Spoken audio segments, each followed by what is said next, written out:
Pragnananda. Yeah, it would take a miracle on someone else's part for it not to be Pragnananda. We'll get confirmation of that come the end of 2025, but he's in the driver's seat. Anyone else would need to win 3 big tournaments by the end of the year. I just don't think it's possible. So Pragnananda will fill that question mark. And there's also a question mark that maybe should have been next to Anish Giri. We know how good it can be on a good day, but it's going to be interesting to see what he shows here. And another question mark is also probably Bluebaum. Yeah, Bluebaum, probably the biggest underdog in this field, the lowest rated, at least according to the FIDE rating system. He's never been here before. He'll want it. He'll come hungry, determined, well prepared. But yeah, it just feels like all 8 are capable. And then YG and Sindarov just coming in. We now have decided that it is Andrei Yesipenko. So sorry, Yakubov, you're no longer in the running for this spot. And then by rating, unless Magnus Carlsen decides to make a World Championship comeback and finish all the classical games needed, we're going to have Nakamura as well. Exactly. Unless Magnus has planned 25 rated games by the end of December, then it's going to be Hikaru Nakamura. But I do think, I mean, we're talking about who's qualified. Maybe it's just as interesting sometimes to look at who's not qualified for the candidates, because there's some big guns who really would have liked the spot, especially with this World Cup being played here, David. Exactly. Gukesh, of course, is the man waiting at the end of the line for whoever gets there. But at the World Cup, the likes of Hans Niemann fell as early as round 2. Are you surprised by that? Yes, I thought he was maybe one of the big picks, especially because he's so good at quick chess. Tie breaks would have favored him. Nepo as well, 2-time World Championship challenger, falling very early. We see Hans behind. And we kind of thought we were out Russians then, but another American here trying to qualify without success? Yeah, Wesley So joining Hans Niemann and the disappointed players from the US, Shakira Mamedyarov. Anish Giri did fall in the World Cup, but he did make it through by the Grand Swiss. And Nodibek Abdusattorov, who would have thought that both Nodibeks would end up falling and he would be the first of them all? Dubov, Prague, all eliminated from the World Cup. At the same time, we do get Uzbeki representation, though, with Sindarov, but no Keimer. We had no Maxim MVL. I'll just do it easy there. We know him too well. Levon Aronian not in. A lot of big names. Who's your biggest surprise to not be? Do you think Levon will ever get another chance to qualify for candidates? It's difficult. We see some of the kind of household names now of World Chess on our screens. Levon's 43. It's difficult. He's going to be 45 the next time the candidates comes around. Normally players peak in maybe their mid to late 30s, you would say, at least historically. So it's going to be tough for Levon. I think the others, they're all young. Maybe MVL, Nepo, they'll feel that it's going to become harder and harder. But yeah, those in their early 20s, they'll come back. They'll be stronger next time around. Well, I mean, what is next for these guys now that they haven't qualified? I'm saying that the other big highlight of next year, that's going to be the Esports World Cup. It's really taken us by storm with the initial World Cup last year, and next year I think it's going to be even bigger. Yeah, bring it on. There's the World Rapid and Blitz soon. There's the Esports World Cup soon. We've got Title Tuesday to warm up the players, to get them adjusted to the quick time formats. And yeah, the Esports World Cup last year, Magnus raising that trophy was one of the highlights of the summer. Now it's going to be a road to this EWC that we are really following, that we're trying to take part of here. We have a chance to score points every week in the Title Tuesday. At the same time, there is going to be a qualification through the Speed Chess Championships with the top 3 qualifying for the EWC, and also the Global Championship where the top 3 qualifies. But the most secure way to find a spot in the EWC is, of course, by playing Title Tuesday. Yeah, it's the one regular thing that players can put in their diaries. It's the one that they can train with, they can specialize in. They know it's all about the speed, all about feeling in the zone with the Blitz format. They also have the Speed Chess Championship, the Global Championship. Those are much more difficult. They need to get top 3. They really will need to perform on the day. But Title Tuesday, that's where it's at. And the players, they seem to love the routine. Let's take a look at how the standings is here as we're finishing up this autumn split. This is the last tournament today of this split. And Magnus, he has already run away with this. However, it's a question here. If Alireza Firouzja wins this and Hikaru doesn't score points, that means that Alireza would overtake Hikaru to take this second spot in this split. Exactly. The best of the rest. That's the title for whoever comes second. Magnus can't be caught. He is the winner of the autumn split. Are you surprised? I'm shocked. I'm shocked. Who would have thought it? Magnus Carlsen winning an event. But Yeah, Hikaru, Ferrugia, they've had a bit of a tussle this whole season, this whole split, and it looks like Hikaru in the driver's seat for now. And just to explain this on the road to EWC, I mean, it does seem on paper that it might be more difficult to qualify here due to all the places given out with the global tournament, with the speed chess tournament. But at the same time, this is where you really can gather the points to make it to this EWC.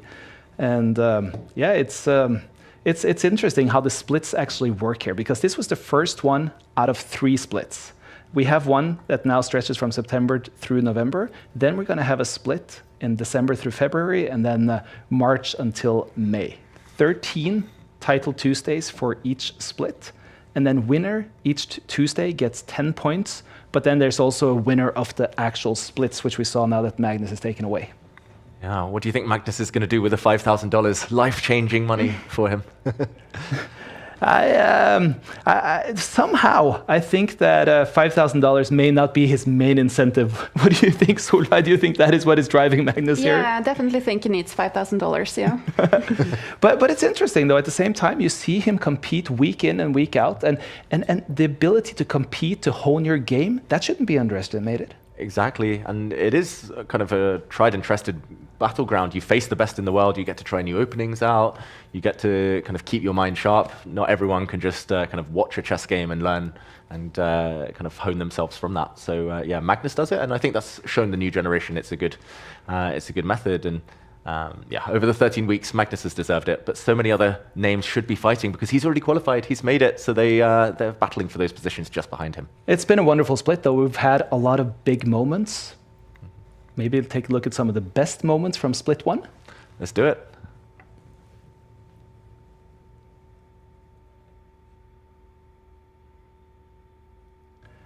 We've had 92% decisive games here. That is, for me, the brilliance of this format. That's incredible. The average for decisive games at top super tournament elite level in classical chess is only around 30%, so 92% decisive. That's just incredible. 21,000 games as well. So much to feast upon for the chess fans out there. And for me, it's those, it's kind of the way games are won. So like, it's checkmates, resignations, but flagging, a big proportion there.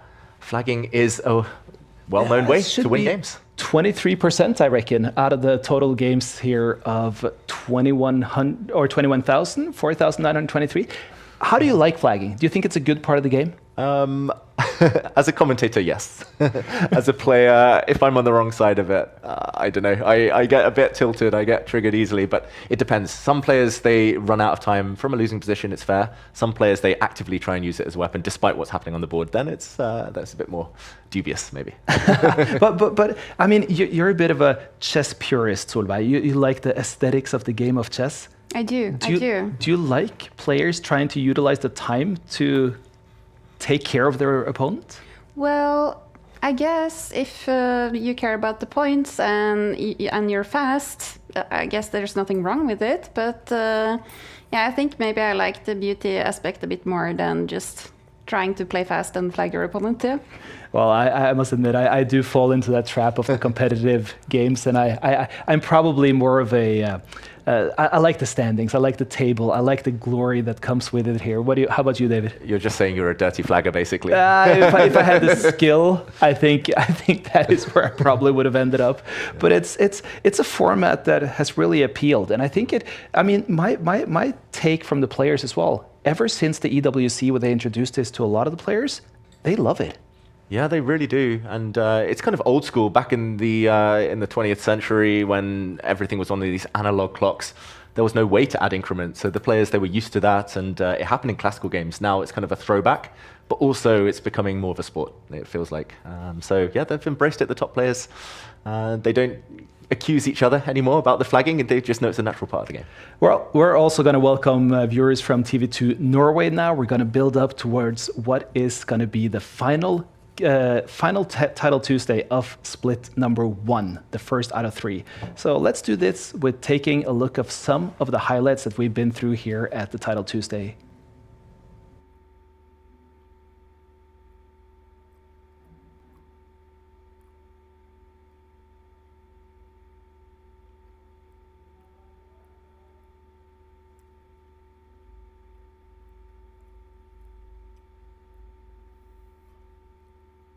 Black's pieces are going to be tied down defending that pawn for the rest of the game, and we see a big blunder from Bortnik. It's a strategic mistake. Look at the white bishop now. Its prowess is so strong on the diagonal. Has Magnus mouse slipped, or is that a error? He was trying to castle and he just... Oh no. Magnus resigns, and all blunder from Hans Niemann. We do see rook takes knight now is available due to a pin. Ikke vær redd for å snakke. That was some of the highlights from Split 1. David, what was your favorite moments? I've had a couple of favorite moments. Actually, ironically, one of my favorite moments was the 1 week I wasn't here when in game week 2, Alexander Bortnik visited us here at the Take studio in Oslo. He ended up playing Magnus. That went in Magnus's favor after a roller coaster game. And in the end, Magnus taking the win here, leapfrogged Bortnik. But he needed a helping hand from his former rival, because in the last round, Bortnik ended up beating Alireza Firouzja, and Magnus, with a bit of a helping hand, was able to win that week. Here we see Magnus's 11 out of 11 in game week 11. That was the other highlight, I think one for the history books. On the 11th, right? On the 11th, yeah, of the 11th month. Back to that Bortnik situation. They were in the Take studio, both Magnus and Bortnik. I mean, it feels like, do you remember those like WWF tag team competitions? It's like they were going after the opposition in a tag team type situation. Exactly. Like first they were rivals. They were literally like 3 meters away from each other, like fighting to the death. Then suddenly Magnus, he had to tag in Bortnik to take down his rival, and they ended up first and second, and the big celebrations afterwards. But it brings such a fun element when you actually have the players present and able to bring that online world to the live world, and actually it's almost like they're competing against the rest of the world there. Yeah, I guess. And what I also really like about bringing kind of the online world, I think it's so cool how it mixes kind of this old school chess and with the esport world. And for example, my little brother, he's like a huge fan of, for example, Nakamura, watches his streams all the time, and it gets us something to talk about that we didn't previously.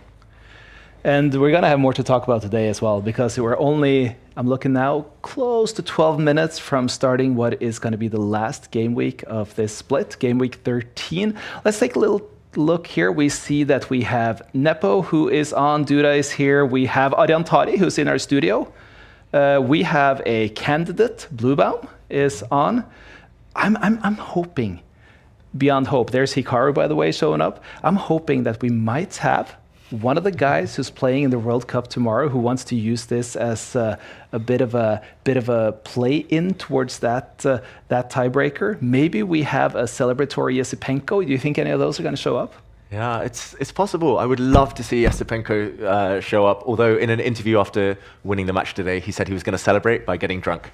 So we won't condemn him if he wants the night off. I think Sindarov, he's played a few times in Title Tuesday. He loves this event.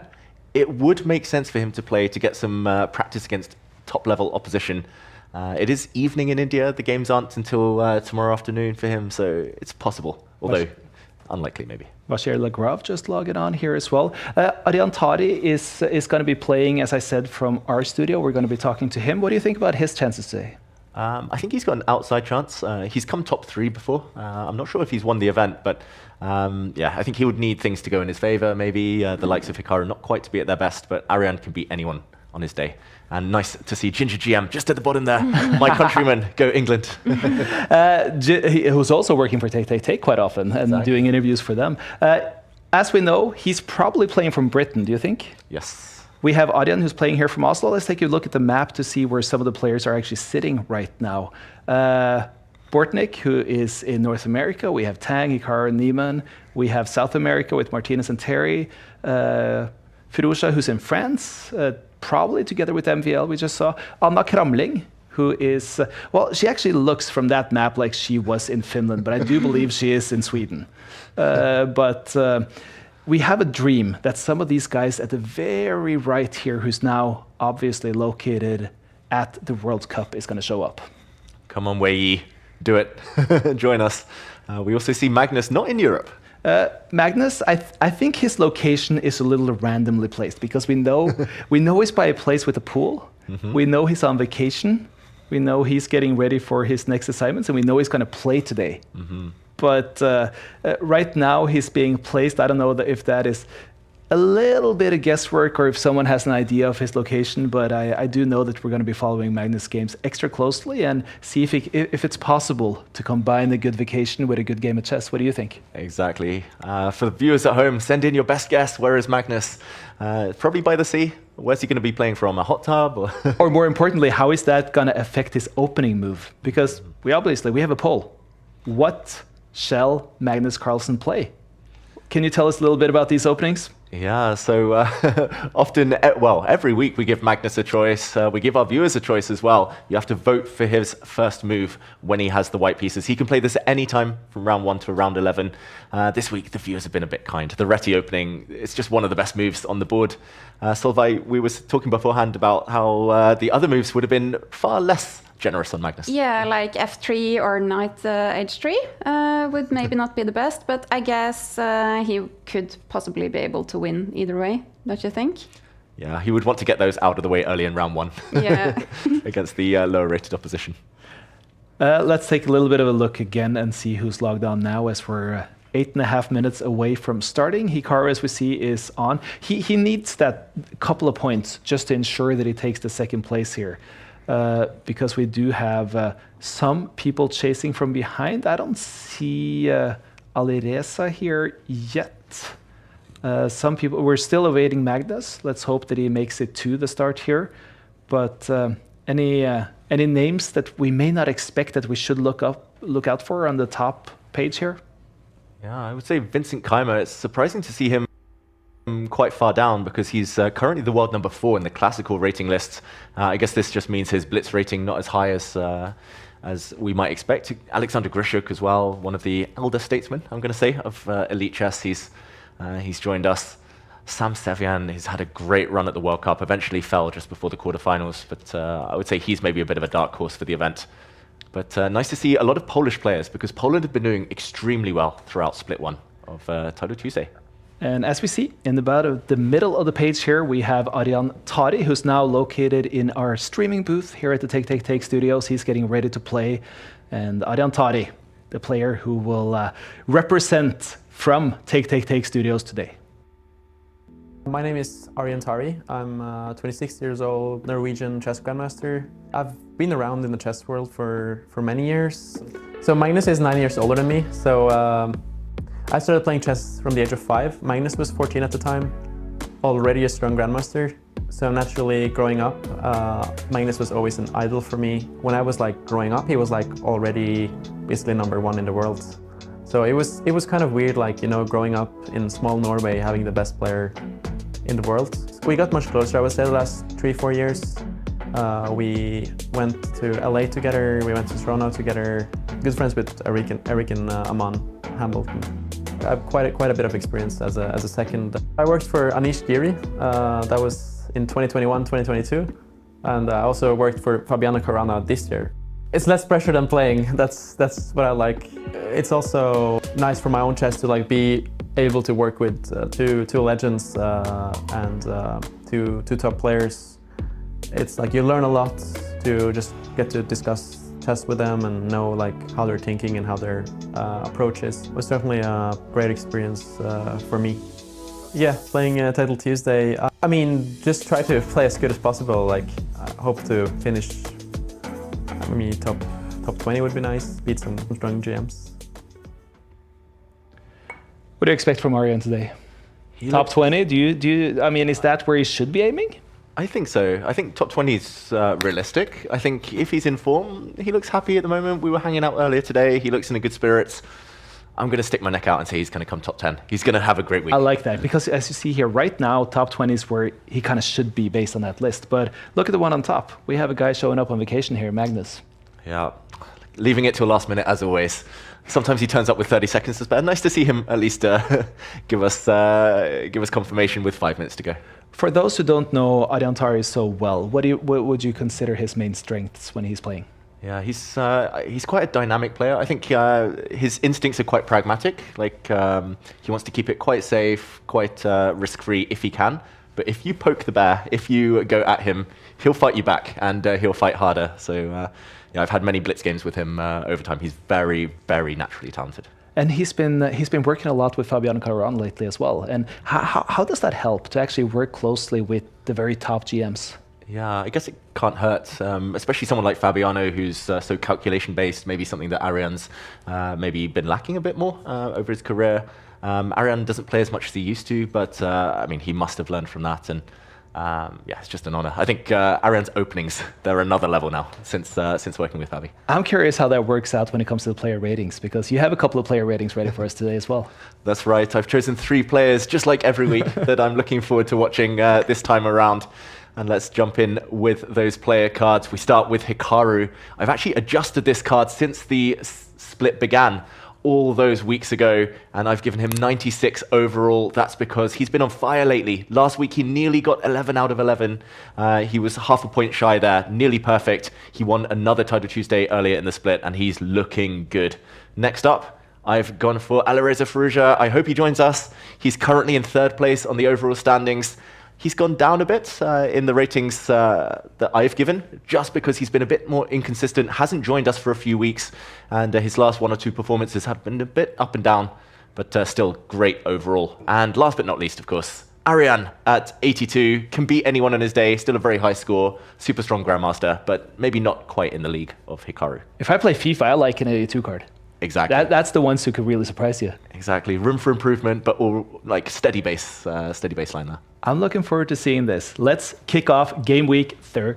Wow. What a shocking result here. He beats Hikaru Nakamura. Oh, yeah, he's upset. You can see it. Oh, that's heartbreak. Will we see one? Oh, blunder! Bortnik is absolutely in form right now. But Nepo has blundered. Hans Niemann catching him in a nasty trick. Hans Niemann flexing because he's landed a fork, hitting the queen, hitting the rook. That is game over.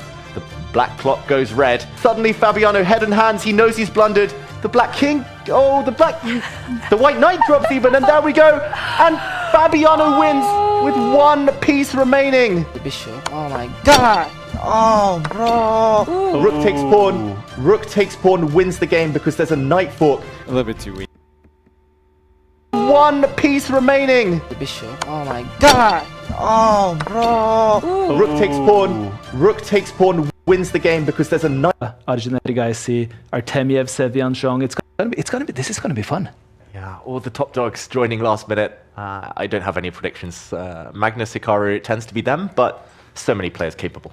I got a question for actually the viewers today as well, because we have this survey. We want to help shape Title Tuesday being the best product that it actually can be. And if you scan this QR code with your phone, go in and help us take a survey. We're going to be giving away a chessboard with a Magnus Carlsen signature, a wooden board, to one of the people who take the time to fill out this survey. And it's also interesting in the sense that Title Tuesday is undergoing changes. I mean, we have a new format, we have more at stake than we did before, and it's really fun to hear the voices of the most important people, the audience, to see how they would like to shape this for the future. So please take the time to fill out this survey, and it can really help create an even better product.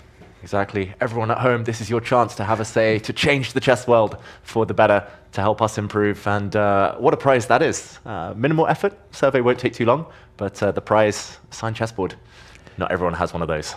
Let's take a little bit of time before we start the games here to look at how the format is right now with this Title Tuesday, because it's slightly different than what we were used to in the past. We've now played 12 weeks of this time control with 5+0. There is no added time per move, and that makes all the difference, David.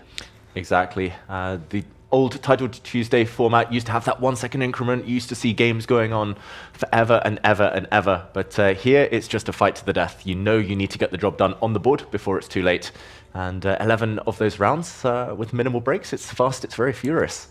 And we would not have had the results we saw earlier from the stats. The 92% decided games, the 23% of the games are flagged. People run out on time. Some of those flags are games where the other player is massively up on the board. It's really exciting, I think. It really is. We've seen cases of Fabiano Caruana trying to win on time despite the fact he was 2 rooks and a knight down. We've seen cases of that being the decisive factor in the top of the standings. So, yeah, I think everyone loves this new format. Let's get ready. Time is running down to 0. We are going to start our very first games. We see here that the first one showing up is Hikaru against Camacho. We have Blase against Magnus. MVL is playing Min. Stanojevic is playing Lazovic.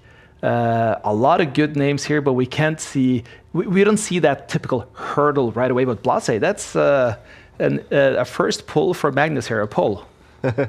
Exactly. And we start this game with the French defense. Magnus pushing a pawn on the edge of the board. That's a bit of a weird one. That's not one of the main lines. He's just trying to get his opponent out of any opening theory. But this is a very typical French defense pawn structure. Black has pawns on the light squares, white has pawns on the dark squares, and play tends to revolve around the center. Magnus trying to quickly trade off pieces here. He's going to be the favorite now as he pins that knight, but his opponent very high rated on chess.com, 2665, not to be underestimated at all. How much does that matter, that rating?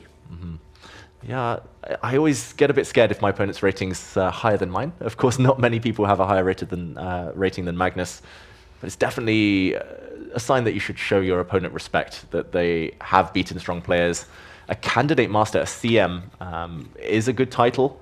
I think that's a very high rating for a CM, so probably one of the more dangerous of the bunch. And also a young player. He's born in 2008. He has a classical rating of 2172, so it's someone who may very well be on the rise. Yeah, those youngsters, those teenagers, dangerous. Never underestimate them.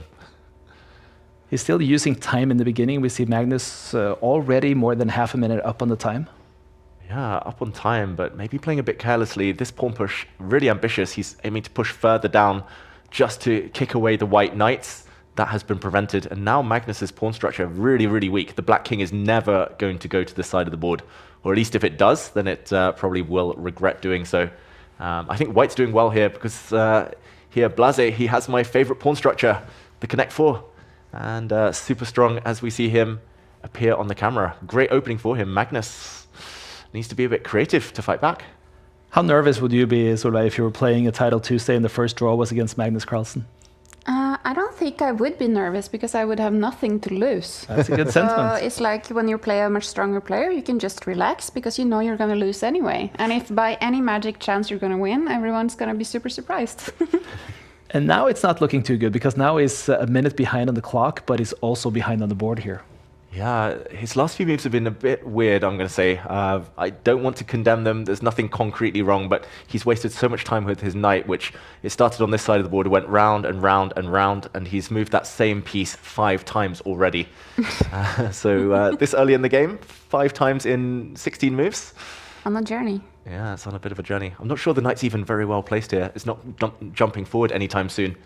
And we see the first trade of pawns, some open lines appearing.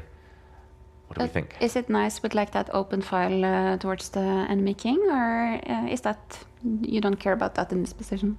Yeah, that's a perfect question because I would care a lot. I would care too, but I'm not so good, so. Well, I think you're being modest because I think Magnus will be a bit nervous about his king situation here, and that's why he tries to get the queens off. And it's normally a good idea with a weak king, like the black one here, to try to escape into the endgame. And I have a feeling his opponent should try and say no, although it's difficult to dodge the queen exchange without losing a pawn now in the center. Imagine winning. That is the... Yeah, I like that comment from PSO4 here. It's of course it's a dream, but the real dream is actually beating him. Yeah, it's of course going to be a challenge, especially now that Magnus has caught the white king embarrassed in the center of the board. If there is a pawn exchange, then the black rook after a trade. Oh, we'll see that happen. I think that's a big blunder there. The black rook is now going to start coming in. We're going to see it land on the first rank. If he does somehow turn this around and win, it's going to be the best result of his life. That is for sure. But now this bishop is being hammered down on 2 different directions. It's pinned. This knight has now moved 7 times in the game. Keeps moving it, but it's not working. That pin is going to last forever. The white king's never going to feel safe. And Magnus moves his king out the way of the white queen. Looks like it's a bit of an innocent move, but he's getting ready to now blow open the center on the next move. Big time advantage as well. Magnus looking in control. On the side, I was following our studio guest's game here, Arjan Tari, who was in trouble against a very good Ukrainian player here, Ruslan Kurayan, but it seems as that game has stabilized now. And I think we see that a lot in round one. The favorites normally win, but sometimes it starts a bit shaky. They don't warm up immediately. And the underdogs are often kind of fully motivated and enjoying the chance to play the top GMs. But here it's just difficult for Magnus's opponent. Barely any moves, and oh, he castles. Solveig, you mentioned the open lines. Now it's the open lines towards the White King. Yeah, it looks a bit naked over there. Yeah, and wow, I think his opponent's face tells the whole story. Not happy at all. Eating your sweater is not a good sign, right? Yeah. Normally I suggest fruit or nuts or some energy bars. Looks like it's tasty. Yeah. Yes, that pawn in the center was tasty. He took that one off the board, but he drops a more important pawn. And oh, this White King, look at the diagonals. Yeah. Danger. It's unfortunately going to end in disaster. Nothing to do. If the White Queen steps up to block, the Black Bishop retreats and wins the Queen. Magnus takes the first game. Wins this with black pieces against the young kid Blase Groth, and that's a start he's hoping for. That's what he's dreaming of, and he still had 3:29 left on the clock. But here's the game I was talking about. It's Arjan who's ahead on the time here, but still Kurayan. Does he have any counterplay here? Yeah, it looks like he's doing very well from the evaluation bar. If we do a quick count, Black has an extra pawn, so Arjan is a pawn to the good. He does look a bit nervous because Black's king has some serious heat around it, but I think a big mistake from his opponent there is going to allow Arjan to start kicking away the White Queen, and the momentum will start to turn. There's also a pawn here that could be loose. Oh, he takes the knight. That's even stronger. If the White Knight goes and recaptures, the Black Queen pounces and takes a pawn with a check. The Black Queen's going to hit the king, but also hit the knight when it lands on that square. We just jumped in, and it's a game-changing blunder from Kurayan here. The international master who started out well against Arjan Tari, but is now in trouble with only 1 minute left on the clock. And it gets so stressful when you have no extra time. Yeah, it does get stressful. Arjan looks pretty at peace with the position, at least more so now than earlier. The opponent, I think, realizes he's blundered a piece. He's a whole piece down, and that's a very classy move. He's going to hit the queen, trade off the rooks, and Arjan Tari gets the win in round one. Smile. He looks a little relieved there, Arjan. He's always had a cheeky smile. Warmed up. I think my opponent actually, at this point, just had knight g4, which would end the game on the spot. And I actually came in at that point that he's talking about here, and that's when I said he was in trouble because he saw it. Arjan saw it himself. I didn't think he'd actually spotted it, but it was a blunder from Tari that he got away with, and that's always nice. Yeah, it's always a big relief. It's always the kind of round or game that will make or break a tournament. If you lose it badly, tournament over already. It feels that way at least. But if you win it, turn it around, you feel on top of the world. Grishuk looks like he may struggle a little bit, depending on the time situation on that board with his opening game. Oh, Grishuk and time trouble. The words go hand in hand. And yeah. Oh, look at Nepo. Oh no, Nepo. What's happening there? This is interesting, and they are pretty even on time as well against this international French master. Yeah, but Nepo in a dead lost position here. The White King is feeling the heat. There's a pin here on the White Knight as well. So pawn takes pawn would be met by the Black Queen swooping in due to a pin on the first rank. The White Knight cannot move and take that queen. This looks like checkmate. Yeah, obviously Nepo is seeing it because he's not moving, even though he's short in time. Well, here came a move. Oh, wow. He blunders his rook in the corner. Oh, for Droin, that is a terrible blunder. He simply forgot his rook was attacked. That is really reminiscent of Esipenko's blunder just a couple of days ago against Wei Yi, and now Nepo is totally winning, rook versus bishop. If he just moved his rook out the way, or if he just played pawn takes pawn with a check, opening up the Black Queen, he would have won this game, the Frenchman. But now he's staring down a defeat. Still some chances because the White King is so open on the dark squares. But that was miraculous from Nepo. And ooh, Not accurate, that last move. But he should still be winning here, as long as he doesn't walk into any accidental checkmates. Well, the time could play a factor here, though. Oh, definitely getting nervous. He's walking with his king. And the black queen should go, yep, diagonal checks are so effective in these positions. You can keep checking. There's no way out for Nepo. Oh, he moves his king forward. The black queen gave the wrong check. The king is running. Under 10 seconds for drawing. That's a check. The white king keeps running. It's got to keep moving on the light squares. The rook and queen have to block, have to help it defend. 5 seconds, 6 seconds for black. Nepo still with so much time. He's pre-moving. He's barely losing a second with white. 2 seconds for black now. As long as there's no checkmates, white should have this. Nepo about to take it on time. What a shaky game there. That is such a lucky escape for Jan Nepomniachtchi, but he gets away with it. The good players, you just said it, the good players tend to get away in the early rounds. Exactly. Normally lower rated players, they see the same as this as the very strongest, but takes them a little bit longer. The killer instinct maybe a little bit less sharp. And Nepo, surviving, I think was the word there. Can't be much time left with Kopczynski and Terry here, considering that how low on time that we just saw the others were. And there we see Terry also taking a favorite win, and that means that we're pretty much getting ready for round 2. It's drama in this one here, Solveig. Yeah, I think this also really, the Nepo game, it shows how fun this format can be with the time trouble and everything. It's very exciting. It does bring a completely different element, and it really creates excitement. And look, now we have the next games ready already. We're getting ready to start. We see Radzimski against Hikaru, and Magnus is playing against Nagara. Mm-hmm. So already some strong opponents. Nagara is a very well-known player, very experienced. Slightly lower down, we see Magzudlu, the Iranian Grandmaster, against Simon Williams, the Ginger GM. Some big-name clashes already. I'll say from the list of the favorites, I think it was only Bortnik who lost in round 1. And everyone else made it through. And here we see Hikaru looking very slick, looking very dapper, I've got to say, in his Team Falcons jersey, aiming to win with black. We start with a kind of hybrid between the Dutch defense and the Nimzo Indian. That means a pawn on f5, and black's bishop coming out to trade off very early for a knight. And great start to the game for Hikaru Nakamura. Weak pawns to play against in the long term. Great square for his knight as well. Do you not usually trade the bishop when you play Dutch? I think it's kind of a matter of taste, I would say, with the Dutch. The Dutch, you can sometimes fianchetto the bishop on the long diagonal on g7, or you sometimes, in the classical Dutch, you put it just very modestly on e7. So, this is... It kind of started life as almost an Nimzo, then it became a Dutch, and I never know what to call those openings. I just call them hybrids. But I mean, here Antoni Radzimski is 13 years old, but he has picked such a great picture here. I mean, I love this profile picture that he's picked, because that's humor for a 13-year-old, if you ask me. What do you call that? What animal is that? Yeah. I mean, but he is real. I mean, you're talking about all these young kids coming up. I mean, this guy is a 23, 36 rated player. He's shooting up these days, and obviously won his first game here as well. He's an FM, and here we see him sitting.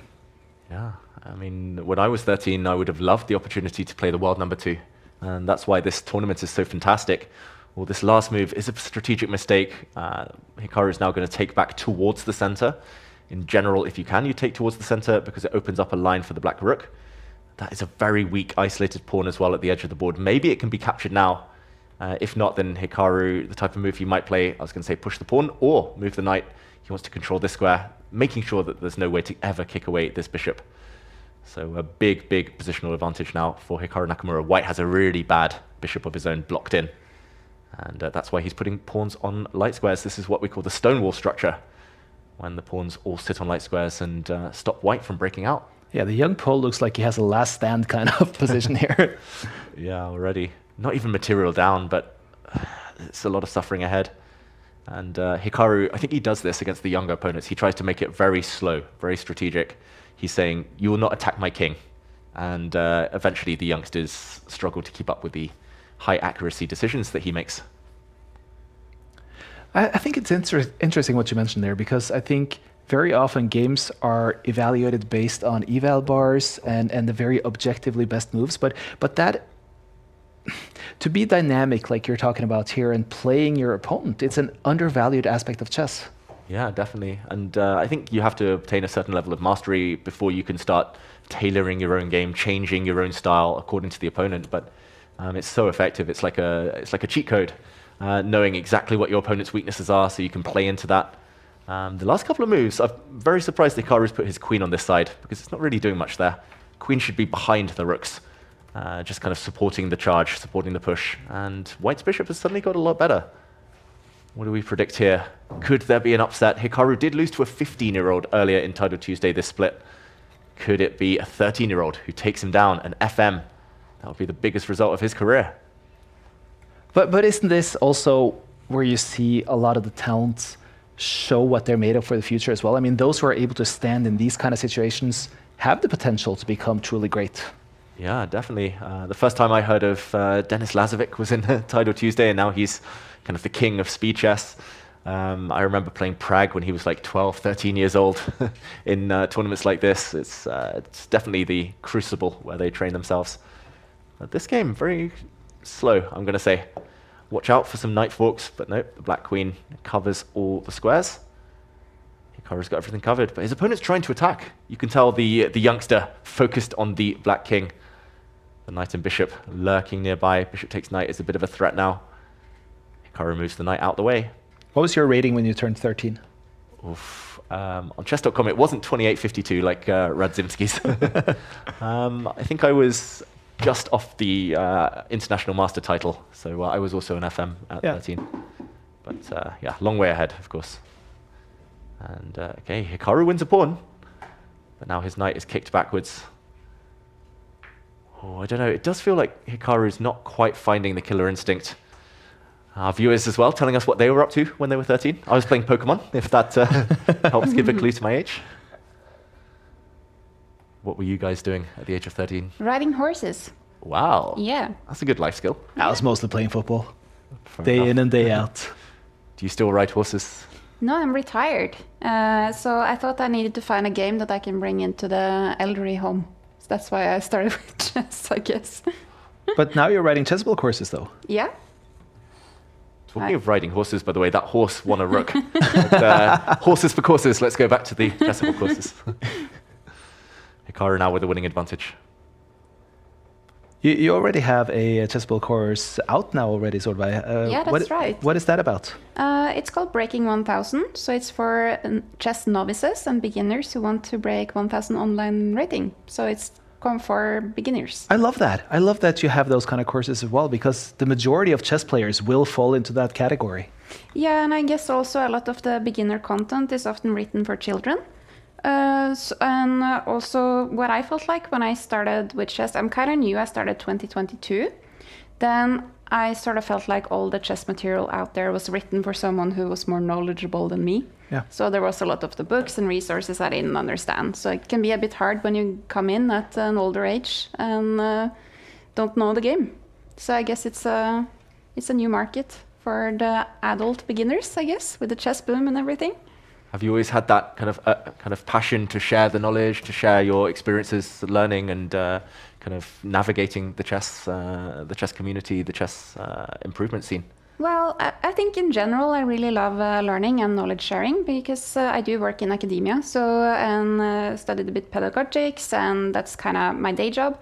So it was kind of natural for me to go into that when Chessable asked. So, and I think it's a lot of fun. I like to explain stuff. Mm-hmm. I'll just mention that Magnus Carlsen won his game against Kaivalya Nagara. Mm.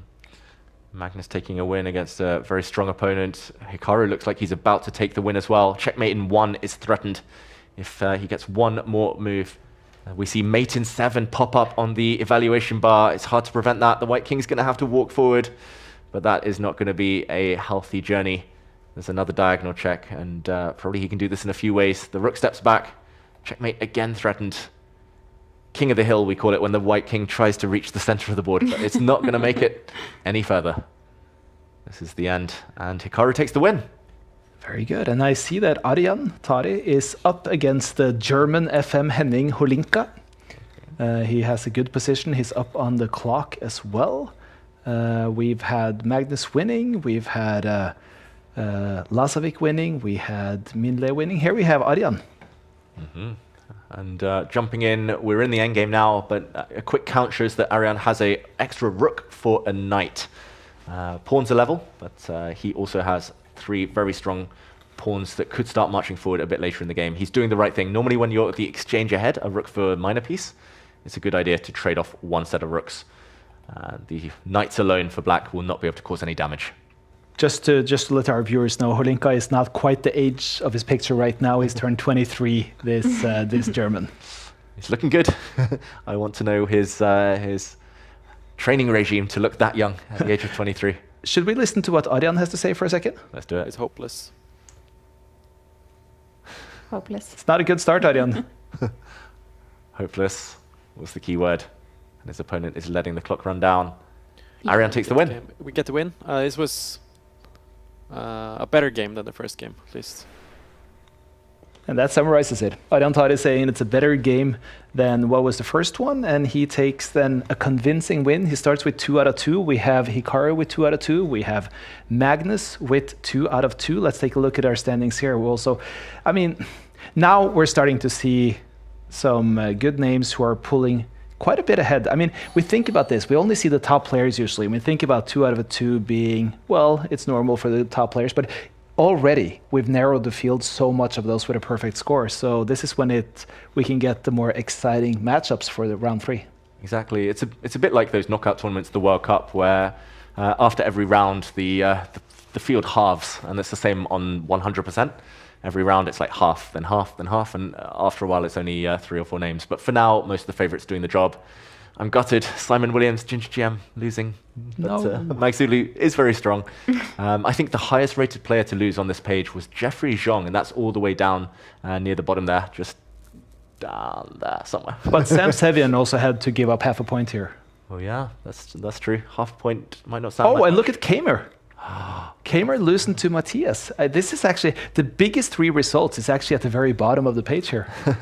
And that's a fellow German as well. The German #1, Vincent Keimer, going down to a German IM, Matthias Dan. That is a big shock. Yeah, Keimer hasn't quite been himself. He's played a lot of Tidal Tuesdays, but very rarely troubled the top few. But here, on top of the list right now, we have Brezina, Dauren, and Lucas, but of course, everyone with 2 out of 2. We have now Hikaru, who's going to be playing against Rachmanov, and Magnus against Enriquez. And we start with Magnus, who shows us where he's playing from. Looks indoors, not by the pool. That's a bit disappointing. But let's go. He's playing against a super strong Grandmaster. Almost 3,000 rating at Blitz, and it's the Sicilian Najdorf. Magnus not messing around. No more fun troll openings here. It's mainline stuff. This is what he plays when he really, really wants to win and really respects the opponent, Magnus Carlsen. This is going to be a very fun game. Henriquez, he's been one of the top players in his country for years already now. It comes out. I think it's like pretty much always exciting to follow the Sicilian games. Is that an opening you play yourself? Yeah, I do. Okay. I With do. white, with black, with both? With black, yeah. But I don't, there's so much theory. I don't really know the theories. I just play c5 and hope for the best. But That's the best way. yeah. And with white, I like to do the f4 Grand Prix kind of stuff. Okay, nice. Could still see some f4 action a bit later, but that means for now, I guess you're looking at Magnus' setup and trying to figure out quite what he's doing with that knight. I don't normally see that in the Sicilian, the knight going back. But I guess he wants to come forward to the center where he's going to look at some nice squares, or go the other way, where he's also looking at some outposts. Magnus, he's trying to make it a slow maneuvering game, which isn't always the way in the Sicilian. Do you find your Sicilian experience, it's normally quite chaotic, the positions? Yeah, I feel like it's usually win or lose. I don't rarely get a lot of draws in the Sicilian. So either I checkmate or I get murdered, usually. Either way, it's fun. And yeah, it's much more fun, I think. It's dramatic either way. Yeah. And Magnus taking a sip of his drink. And there we go. He trades off a set of pieces. The eval bar usually is on white side in these types of positions. That's because white has the furthest advanced pawn. Computers really like the space that this pawn gives. Kind of cuts the board in half. But ultimately, black doesn't have too many weaknesses. And if he can solve the question of what to do with this knight, maybe he doesn't want it to be captured, ruining the black pawn structure, or he does allow it. Big risk there from Magnus. I was going to say, if you move that knight, you're probably healthy, you're probably fine. But it does feel like he's trying to provoke the opponent now. But it was taking long. I mean, he did have to make a move there as well and just go into something. Yeah, and I thought a really easy natural move would be to move the knight away, attack the queen, keep it on a safe square. I know it's on the edge of the board, but now the big question is... You're worried about capturing the knight and recapturing with the pawn there, opening so you can't castle? Is that it? Or is it doubling the pawns? Or what is it? I think it's more about the castling, like you say. Like double pawns maybe are weak, but for now it's okay. But the main thing is that black will not be able to castle through the check. Yeah. If the pawn disappears from the f-file. Now we can also see Enrique's Viagra. I mean, it does go to show as well that now he's playing against a classically 2600 plus rated player. This is now he's facing a true GM. Exactly. Do you think it's chilly in that room because he was shaking his chair? Well, it's Chile. in Chile. It's in Chile. And okay, he doesn't play the best move, but this is a big moment. He's just thrown away a pawn. And he's invited Magnus to capture here. I wanted to play this move even without it capturing a pawn, hitting the white queen, of course, which just moved. This is a pure pawn sacrifice, and maybe the idea is to clear the path for white to open more lines against the black king. He's going for checkmate against Magnus, and if Magnus has one weakness, he doesn't have many, but if he does have one, then it is sometimes allowing the opponent to attack him. Full frontal attack here. He's got to push this pawn. That's exciting. Yeah. Is that because he overvalues his own defensive prowess, or? Yeah, I think Magnus believes he can defend any position. Yeah. So often he'll take a pawn. Ooh, it wasn't the best move. I thought it was the most natural one. I don't blame him at all for this, but maybe allowing the black knight back wasn't the best after all. But yeah, Magnus, I think he takes pawns, he takes positional advantages and just believes he can survive.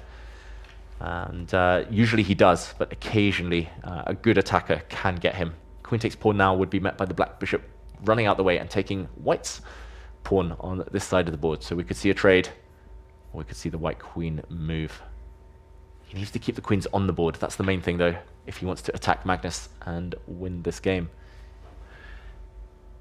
In our streaming studio, we have Arjen Taru, who's now playing against Piotr Brezina from also Poland. I mean, Poland students, they have so many players now, it's unbelievable. Mm-hmm. They're all young and they're all so strong and quick and dangerous. We have country standings here at Title Tuesday as well, and Poland are always in the top 5. They're super strong, normally led by Duda. And the top 5 scorers of each country get their points counted. Magnus is currently a pawn up. He has 3 pawns versus 0 on the right half of the board. So a queen exchange and those pawns will promote. They'll become really strong later. But he's trying to bully his opponent with the queen exchange. And just as importantly, he's more than a minute ahead on the clock. Yeah. That tends to be the story with Magnus. Same with Hikaru. Yeah. No matter how bad their position, they've always got a minute extra, and that gives them a lot of leeway. Right now, Hikaru is he has a minus 1.2 eval, but he's still more than a minute up. Exactly. Practical, confident. That's the top players. And Magnus is very confident now. He just needs to find the right move. He's hitting this rook, but can't take it because his queen is attacked. So what to do? Maybe he should jump his queen out the way, offer a queen trade, force the queens off the board, because otherwise the white rook would drop, and that might be the clincher. Enrique's leaned back on the camera. That is a bit of a giveaway sign that he wasn't happy there. Looks like Magnus is going to get to his beloved endgames with an extra pawn. At least.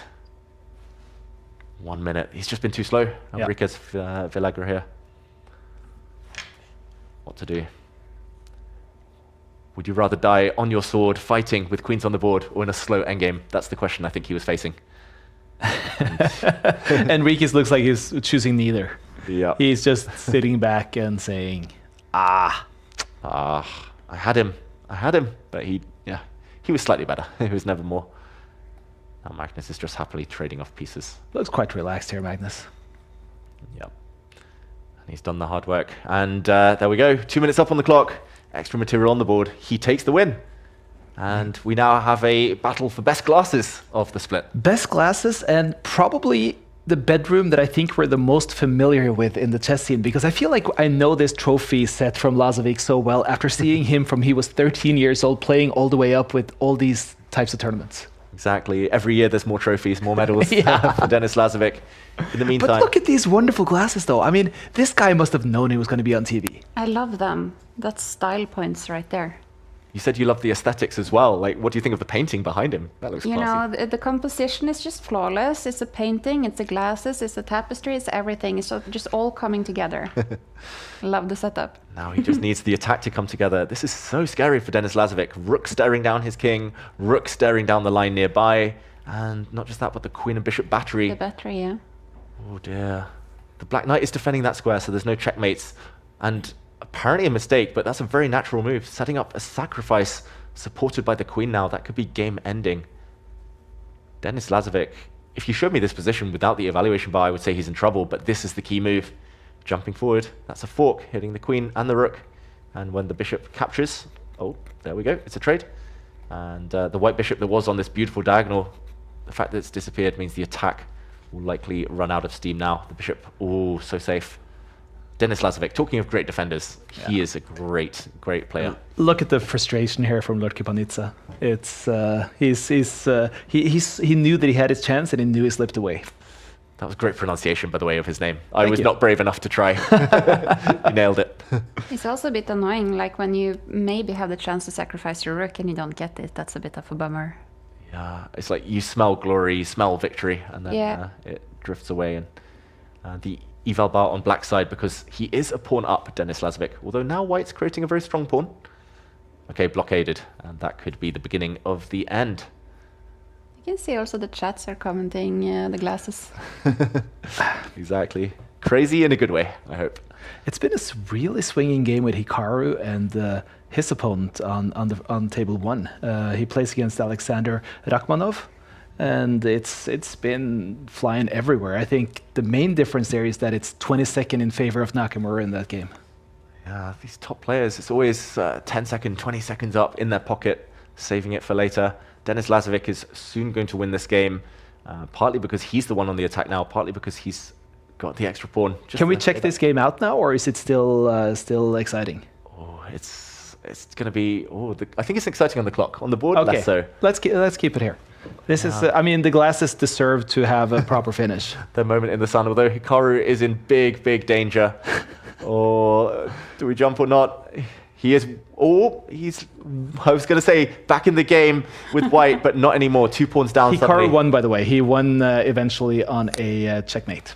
Wow, Hikaru making magic happen. Big trouble. That's what the favorites do. Yeah. They dig deep. They find a way. This is a dead drawn endgame, by the way. There's nothing black can do to break through. The white king is an easy blockader of the black pawn. White just needs to wait with his rook on the back rank. Wait. And it's a draw, but no time. Denis Lazovic's going to try and flag here. He's got 2 extra seconds on the clock. He will flag. He's going to win on time. Yeah, there's no way he can manage enough moves here.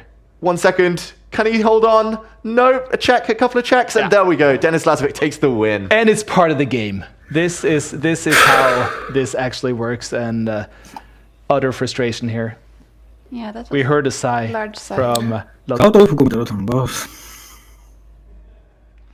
How's your Georgian? Unfortunately, not as strong as it should be. However, I do think we can do an intuitive translation of shoot, darn it. Yeah, so near yet so far. 2.5 seconds. That was the difference in that game. We see that Ariantari, he won his game as well, and I know that was quite the even, at least eval for a long time, but as is so important in this format, he was ahead on the clock the whole time through. Reason why we're following Ariantari more closely here is because he's in our streaming studio today. He's actually occupying Magnus's office. That's right.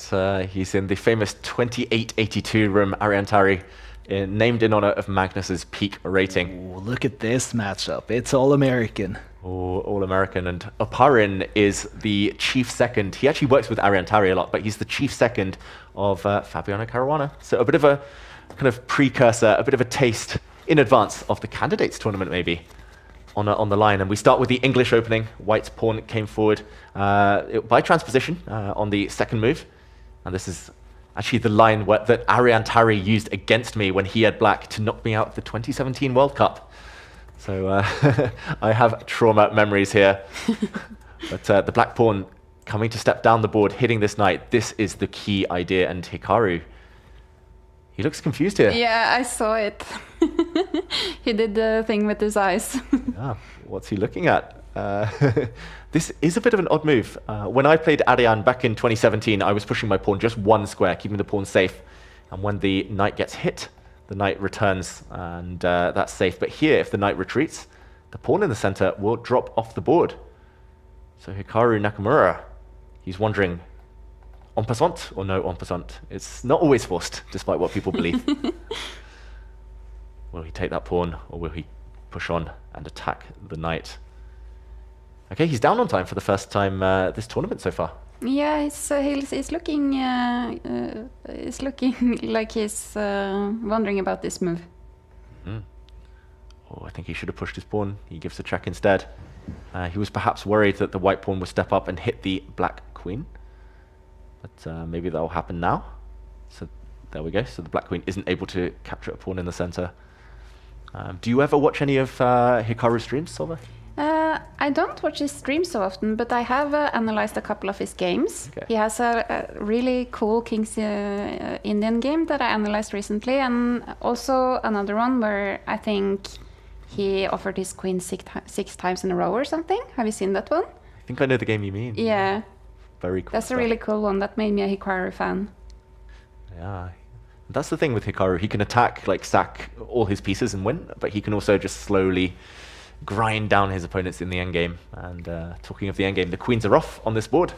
White has an extra pawn for now, but it probably will not survive till the end of this game. This pawn is very far advanced distance from the rest of its army. That should be more of a weakness than a strength. Another top game being played right now is the man we just saw, Denis Lazovic, who's playing against our homeboy today, Arian Tari. Oh, big game. Maybe we'll join that one a bit later.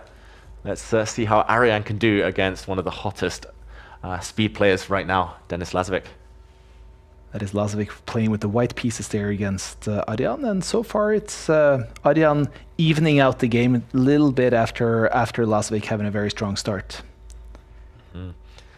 Lazovic, a big opening expert, very, very positional player. He's qualified, of course, for the Speed Chess Championship finals in London in February alongside Magnus, Hikaru, and Alireza Firouzja. Not bad at all. That's such a fun tournament as well. Yeah, it's going to be fun. I'm hoping to visit in London, my hometown. But in the meantime, Hikaru looks confident.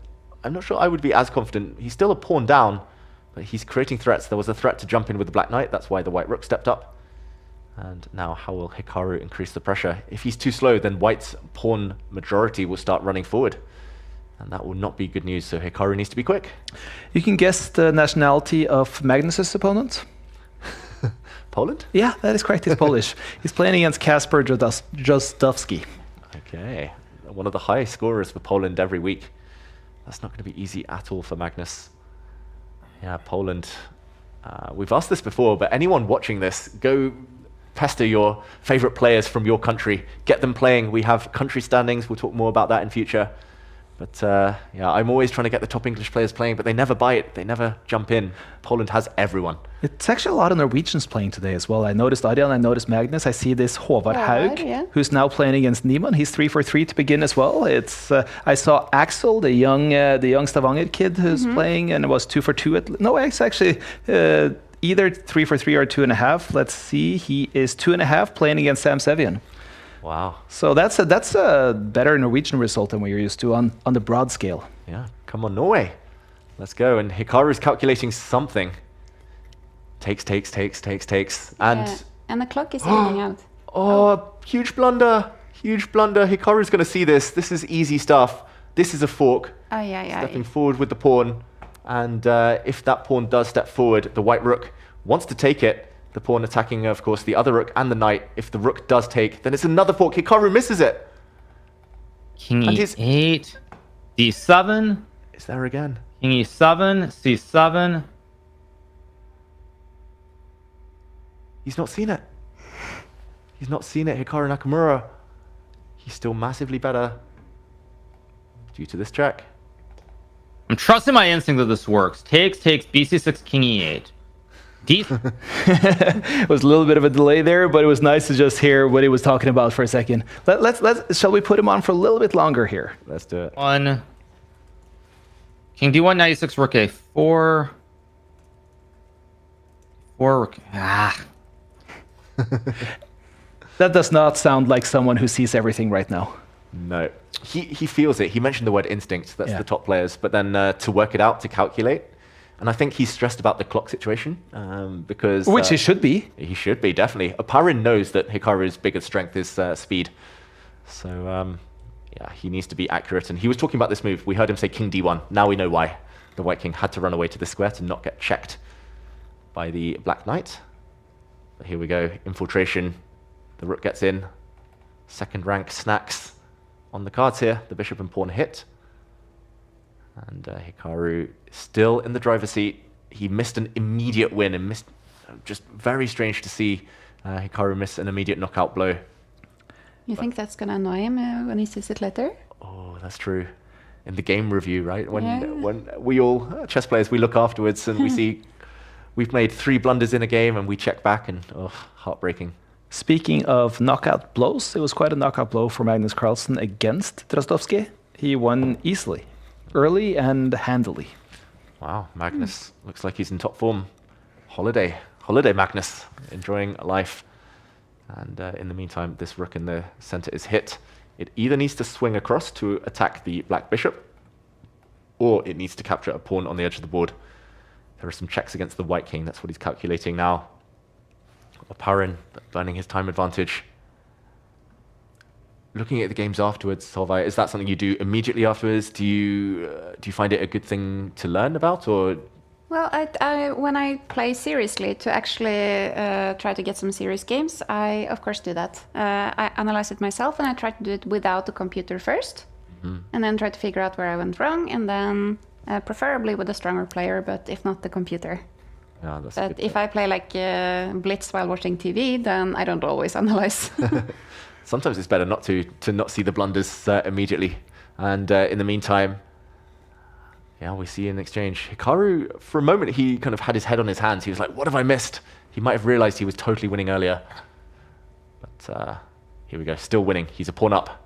Massively better, according to the evil bar. Does it feel massively better?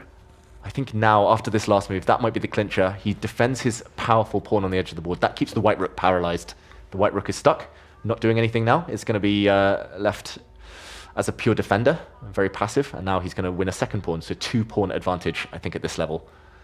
Should be winning, at least on the board. And the clock is evening out. Yes, and big threat to actually take this knight and then to land a knight check with a fork. So the knight has to jump out the way. That's a pin. I think he's just going to take this pawn in the near future. Watch out though, more checks. And that's the final blunder from Oparin. He loses his knight from this check, and Hikaru takes the win, but it wasn't always smooth. Doesn't need smooth right now, does he? Well, I mean, look at this ending. This is going to be fun. 30 seconds against 36. It has been Lazovic pushing here, but this is the first time in the game where Arjan is ahead on the clock. Wow, that is so important. And we see the position repeat itself. Now Denis Lazovic grabs a pawn, but watch out. Oh, this is so tempting to push this pawn for Arjan. Not the best way to proceed, apparently, because this pawn might just drop. He has a good position, Denis Lazovic, but he doesn't have enough time now. Arjan should keep the queens on the board. Keep pieces on. It's easier to flag. The fewer pieces, the more the opponent can pre-move. And look at Lazovic desperately trying to get the queens off, but now the black queen can deliver a check. It maybe should actually check from the center of the board. Denis Lazovic, 13 seconds. Could have repeated the position, playing for a win. Arjan, he's got a chance here. Wow, he's not even that much worse. He's a pawn down, but he can keep this game going for so much longer. Queen's off now. 8 seconds for Lazovic. What do we think? Is he going to win? 6 seconds, 7 seconds. Is it enough? He's so good at pre-moving. Arjan needs to keep the rooks on the board. Don't get checkmated. Bring the rook behind, give some checks, and oh, it's a checkmate for white on the top of the board, and Arjan loses his rook, and he's getting mated. There we go, Lazovic. It's just not too slow. It's very... Here I had 5 more, so I should have been able to do something. Oh, the frustration here for Adrian, and which is understandable. I mean, this was a brilliant example of why Lazovic is such an excellent speed player. Yeah, Lazovic, he's one of the best bullet players out there. Like when it's just 1 minute chess, he's super speedy. And yeah, tough round for the Norwegians. We see Håvard Haug as well, losing to Hans Niemann. But yeah, for Arian, if he kept the queens on, I think he would have won that game on time. Yeah. But once the queens came off, it was so easy for the opponent to move, predict everything. And it was so close to the mate, nothing he could have done at the end. Well, we see 14 players who's now at 4 out of 4 possible wins. Players are on break. They get their first break of the day. And I think it's time for us to look at some highlights to have an action replay by Lovable.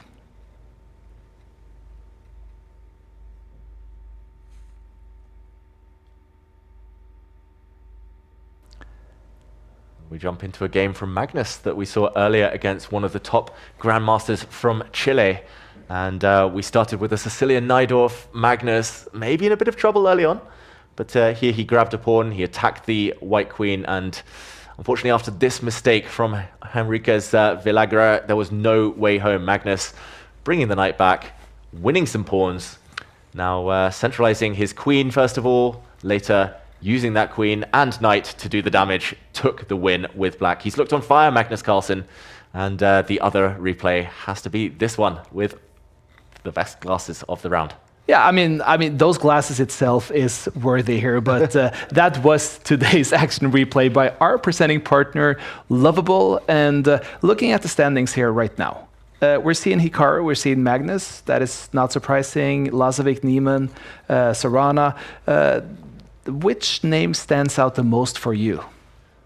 Ooh, I'm going to say there's a couple of players I'm not so familiar with. Barat down in 12th place. Pranesh is a strong Grandmaster. He's up there quite a lot. But just because we've been talking about Poland a lot, Pakleza. Yeah. I've seen his name around. I've played him actually a bit online, but I think one of the lowest rated from the top 14 here. But isn't this some of the beauty, I say to you, Solveig, isn't some of the beauty of playing these kind of formats open for all titled players? That if you feel like you're underrated, if you feel like you have something to do against the top GMs of the world, this is your arena to shine. You can step in at any Tuesday and actually shine against them. Yeah, and I think touching on what David said earlier as well, you would have loved to play World number 2 when you were 13. Mm-hmm. So I think that must be really exciting, maybe especially for the younger ones. Yeah. You're mentioning Poland. Mm-hmm. That brought me onto the topic that we do have the country standing, right? And look right now, actually, Poland, as you said, in third again. I'm very surprised to see Norway at 15.5. That is very high for them. Obviously, it does help to have a good amount of players here. Yeah. And this is the kind of counting the scores of the top 5 players of each country. So it does kind of even the playing field. If you get more representatives, it's more likely the country will do well. India, of course, have a lot of players in the field. So do USA. But yeah, the likes of Poland, Norway, Iran always do very, very well. They've got a lot of young players. Vietnam, Turkey, they have some wonder kids as well. Really showing that, yeah, it's becoming ever more worldwide, our game. Yeah, and Iran could have had more as well. I mean, if you add players like Firuzha, like Ariantari, like those with Iranian background, it's such a strong chess nation as a whole. Exactly, and they've still got some beasts like Magzulu, like Amin Tabatabai, some very strong Grandmasters, Iran. And the best name in chess, Sina Move Ahead. But actually, Param was not on the top list now, so it's interesting to see if Maksudlu could join that fight. But listen, you guys have the chance to help shape the future of chess if you take this survey. Someone who completes this survey will receive a wooden chessboard signed by Magnus Carlsen. And what we're asking is actually for you to scan this QR code, complete this survey for a chance to really create the product that you want to see, the product that you wish to see. And hopefully you guys could help, because this is one of those surveys that we're not asking for any kind of commercial interest or anything like that. Simply we want to know how the fans think about Title Tuesday and how this product can become even better. And I feel like the steps that are being made by week now, David, it's becoming a really, really, really fun product. Exactly. We kind of jumped in at the deep end back in game week 1 of the autumn split. We were trying to feel our way through. Of course, we changed the format so much. We didn't know how the players would react. It's been a real learning process, and I'm just hoping the fans have enjoyed week by week, making these small changes, small tweaks here and there. Yeah. And of course, that chessboard price. Go on, everyone. You know you want to. You know you want to. It's a pretty good price. I mean, I would love myself to have a Magnus Carlsen board sitting in my living room. You have him on speed dial, Sverre. I know you could call him up and get that sorted. Solveig, I mean, how does this? If you're more of a hobby player, I mean, you've written a course for 1,000 rated players or players wanting to become 1,000 rated players. Yeah. How would you go about trying to teach new players to play the speed games? Do they approach that differently than the classical games, or is there different things that you should practice on when you're a lower rated player trying to become better? I think this is kind of, I don't think everyone agrees on this, but the advice that I received as a beginner was to play longer format games. Yeah. So I played, I think, 8 classical tournaments the first year I started to play chess. And that's good because you get some time to actually think about your moves and get better quality on your games and probably don't hang your pieces all the time. And I think also like speed chess, I don't know if you agree, David, but maybe it builds a bit on pattern recognition and things that you don't have built yet as a beginner. But in general, if you like really want to play speed chess as a beginner, I think maybe just practice it. Yeah. Maybe. I don't know what you think, David. Yeah, I think practice is the way these days. And in the past, it used to take years before you could play 500 games against very strong opposition and process all those 500 different patterns. Now you can do it within a few months, and that's why we see younger and younger players kind of make it far. And of course, it depends on time. And I liked what you said earlier. You want to analyze with a human as well. Yeah. With a friend, with a coach, a mentor. Yeah. Just a buddy at the club.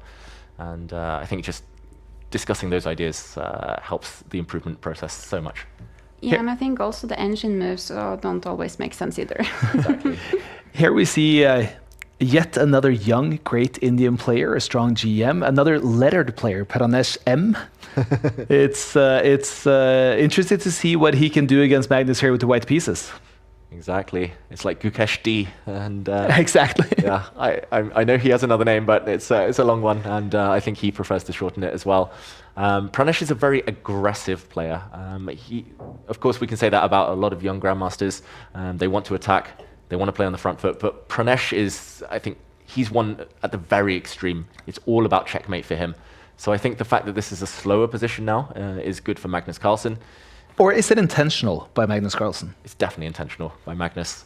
Pranesh did choose the opening, though, with white. He was the one who chose the reti, which actually we voted, or the audience voted for Magnus to play with white. So maybe Pranesh thought the vote applied to him as well. But yeah, it's definitely a case of Magnus choosing a very slow system. Already a knight and bishop off the board.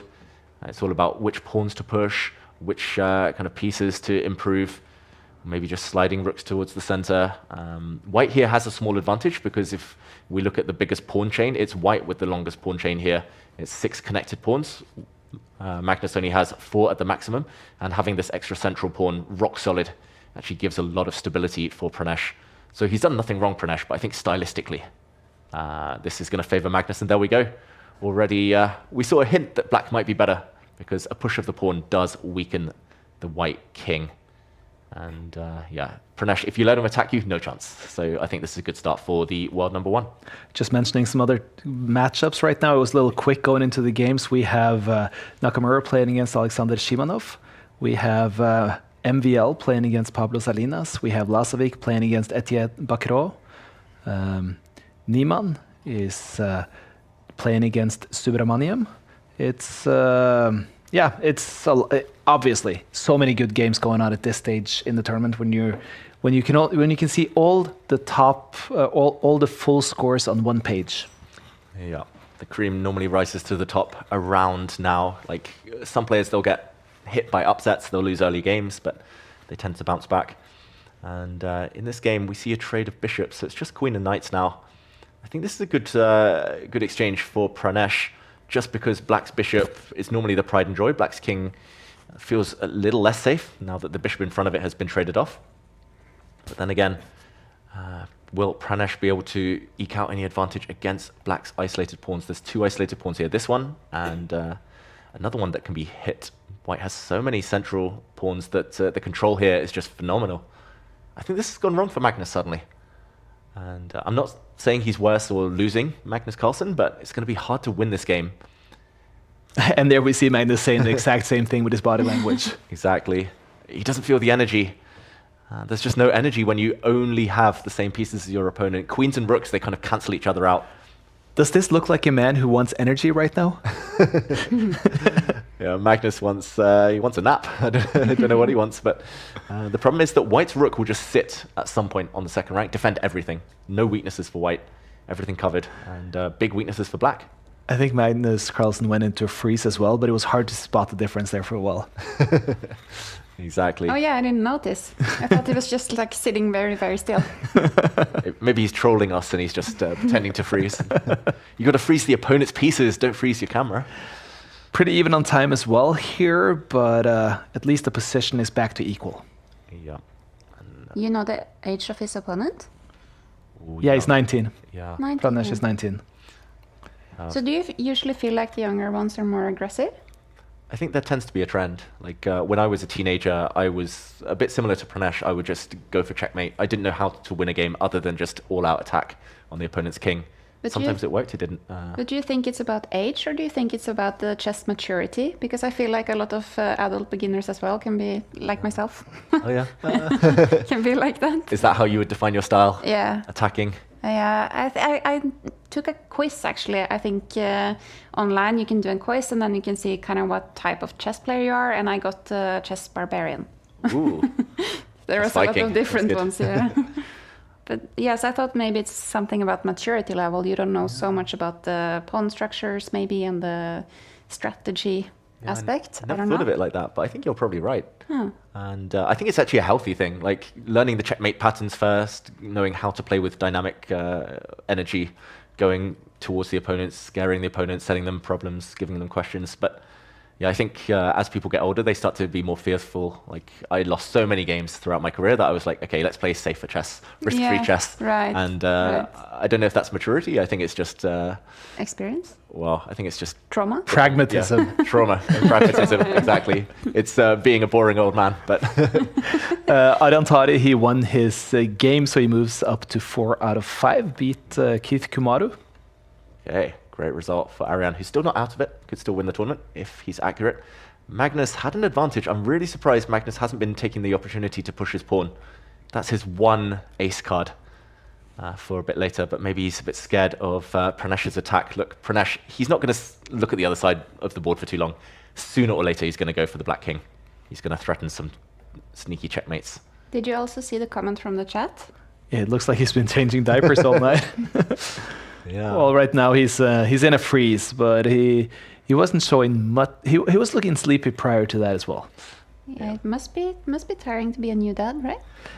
Well, from my experience, I was pretty lucky in mine that they were sleeping pretty well and working out well. But it all differs.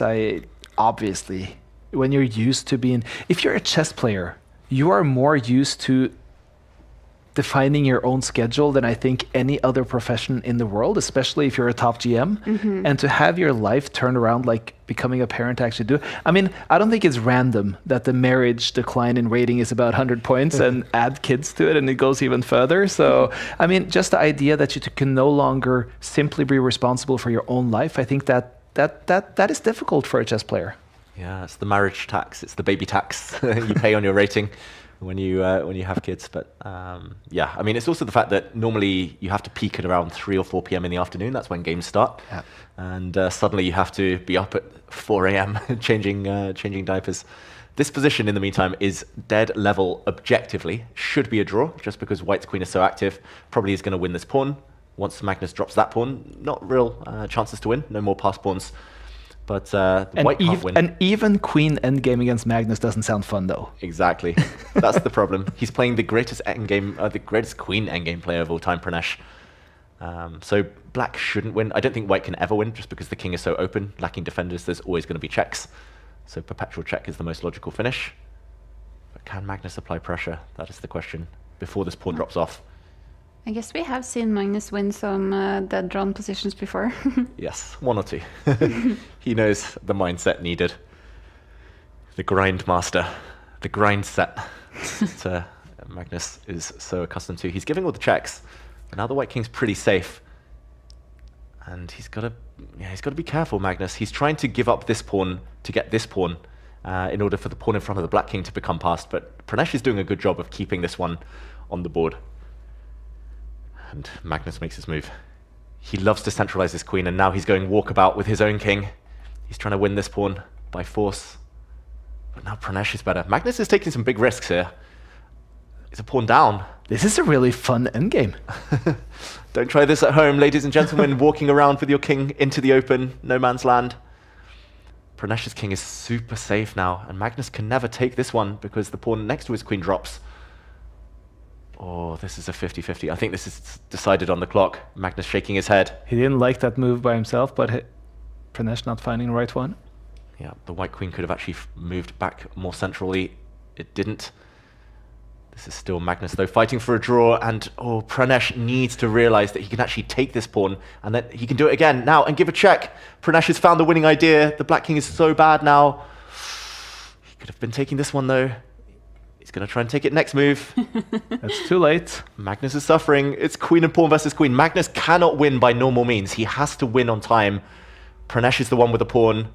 Magnus is giving all the checks, but the White King is walking forward. If this was 1 hour versus 1 hour, I think Pranesh would win. Do you think he's going to win now? It's hard, though. When you're the one being checked, it takes you a little bit more time. Magnus needs to keep checking. Oh, but the block. Magnus has blundered a queen trade. Magnus has allowed the queens off the board. That's a cross-check, and he resigns. Pranesh about to make a second queen. You said don't try this at home. Magnus tried it, but he's not at home.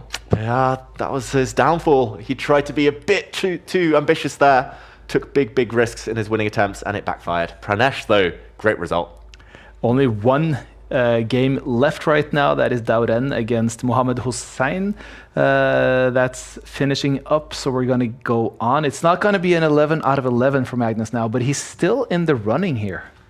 Yeah, the winning score on average has been around 9.5 to 10 points throughout the 11 rounds. And wow, that's a lot of White wins. If we look on the scoreboard, yeah, White wins. Only Solveig doing the exception there. Exactly.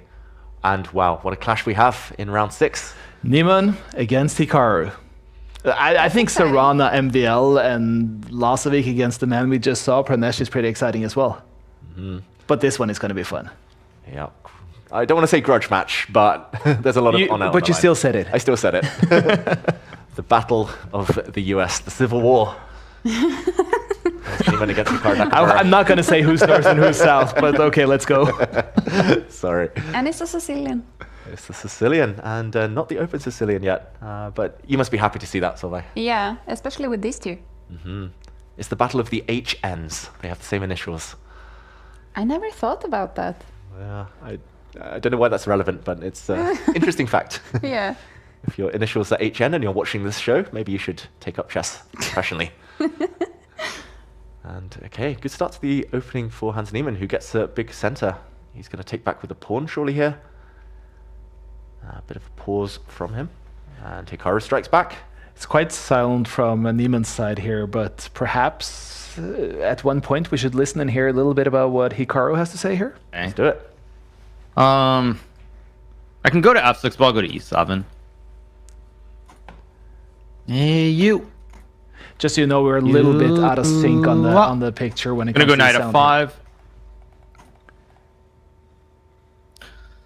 Okay, I can obviously take. I mean, very drawish, unfortunately. Is this drawish? Wait, I also have g5. Wait, knight d4, knight d4, bishop h6 takes. I mean, I can do it. I don't want to. If I go king h7, knight e2. Think about this. I love how he's saying, I really can't, I don't want to. What is that? How is it that intuition kind of like brings you somewhere, but it kind of like, no. Yeah, I guess top chess players, they start by calculating the forcing moves. He can actually win a pawn here temporarily. He goes for it in the end. That was his instinct. But then he was saying, take. At some point, this pawn will be taken as well, and it's just too drawish. Too many pieces off the board. And that's where his instinct was like, there's probably something better. But ultimately, he didn't find it, and he's using a lot of time here. Yeah, he didn't like the tension either. The white pawn will now take, so the white queen protects her knight, and better for white. The white queen's very aggressively placed. White's rooks can slide. That's a big weakness in the center. I think he's playing for a draw, Hikaru. He knows that he's maybe slightly on the back foot, but level material, not that much pieces left on the board.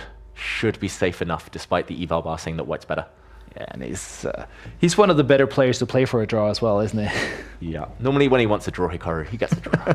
He's, I would say, the best defender in the world right now. Maybe in chess history. I feel like Hans has gotten a lot of fans lately. Yeah. Like even the comments I'm watching from the chat. Hans the GOAT. Yeah. Yeah. Yet to become world champion, but that's his goal. Yeah, but I mean, he's had such a journey. I mean, Hans Niemann's professional career has been such a journey, regardless of how you choose to look at that career and how you choose to look at the approach or anything.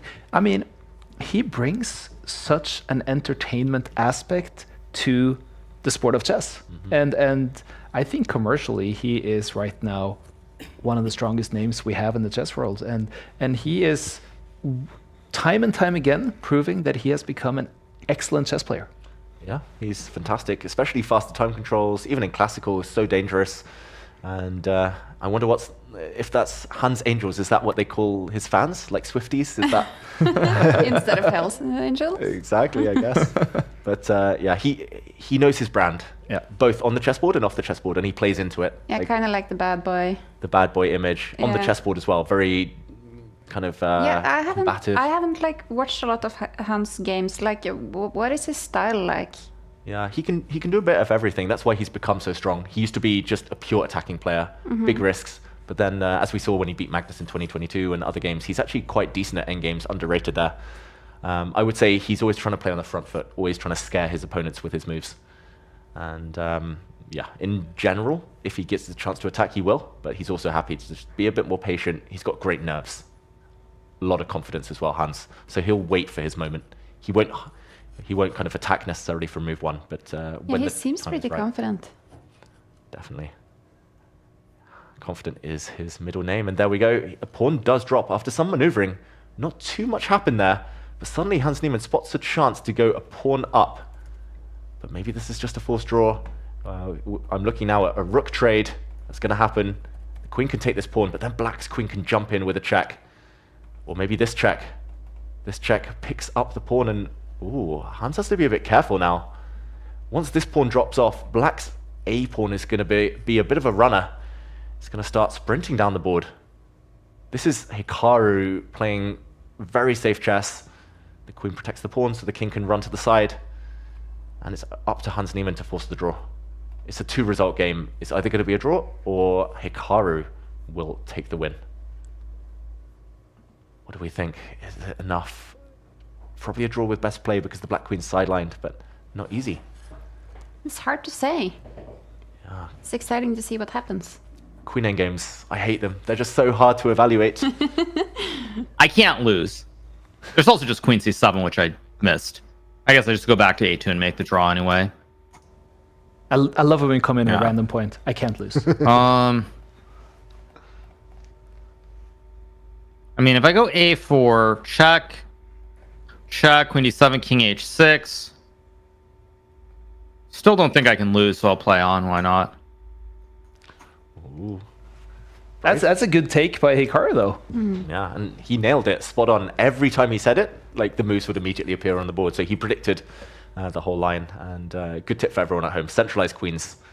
The queen covers 27 squares from the center of the board if it's fully open.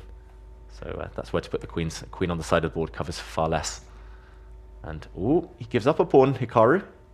The queen trade not acceptable because a new queen would be born, but here we go. It's going to be check until the end of days. Hans is even looking away. He's so confident. Hikaru knows there's no way to escape the draw, and there we go. Fair result after a fair equal game.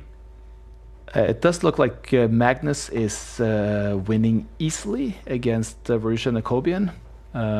He is up 2 minutes on the clock and a crushing position. Other than that, we have an all-Russian game, Grishuk against Dubov, that looks quite equal. We also have this one, Steinberg against Duda. Duda here with tons of an advantage on the clock and a bit of an advantage on the Evo bar. Yeah, and Duda's opponent, very strong, Nitzan Steinberg. I've played him myself. He's a very, very tricky player. He's very good at seeing these 2-3 move tactics that suddenly appear out of nowhere. And there we go. He's trying to confuse Duda here, but Duda is much better. He has an extra pawn with black, and if he just moves away, there's some attacks against the white king. But no, he actually takes a second pawn. And can Steinberg somehow move his rook out the way? There we go, the move I was predicting. And the queen's actually threatening to jump into the center with a check, hitting the bishop. The next 5-6 moves are key. If Duda can just cover everything, keep his time advantage, it's over.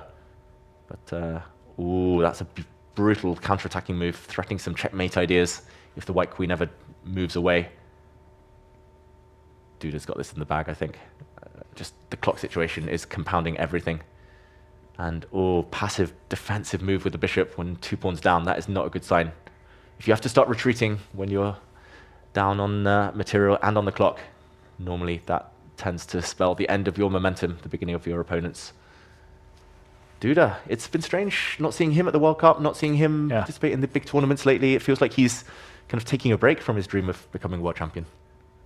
Well, he's performing well right now here. He looks to be in good shape in this game, both on the board and on the clock. Yeah, that's why Poland do so well all the time. Duda just leading the charge. But it's been a bad day for another strong speed specialist, Andrew Tang, the Penguin, losing 3 games in a row. Oh, wow.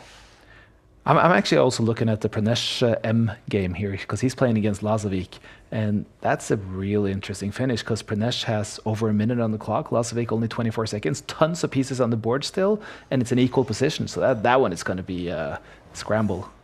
Pranesh, could he beat Magnus and then beat Lazovic and beat everyone? That would be a strong, strong couple of games. Yeah. M for mighty. Yeah, exactly. Mighty Pranesh. But in the meantime, this game's still totally winning for Duda. He needs to just be a little bit accurate, not to allow any counterplay. He's found the winning idea, though. He gives up a bishop and wins the game. Resignation, because there's a checkmate next move, and his opponent looks devastated, Steinberg. Oh, yeah, he does not look happy. Denis Lazovic now with only 15 seconds on the clock in his game against Pranesh M. We're moving over to Rachmanov and Kaimed, where Rachmanov is massively better on the board and has 18 more seconds.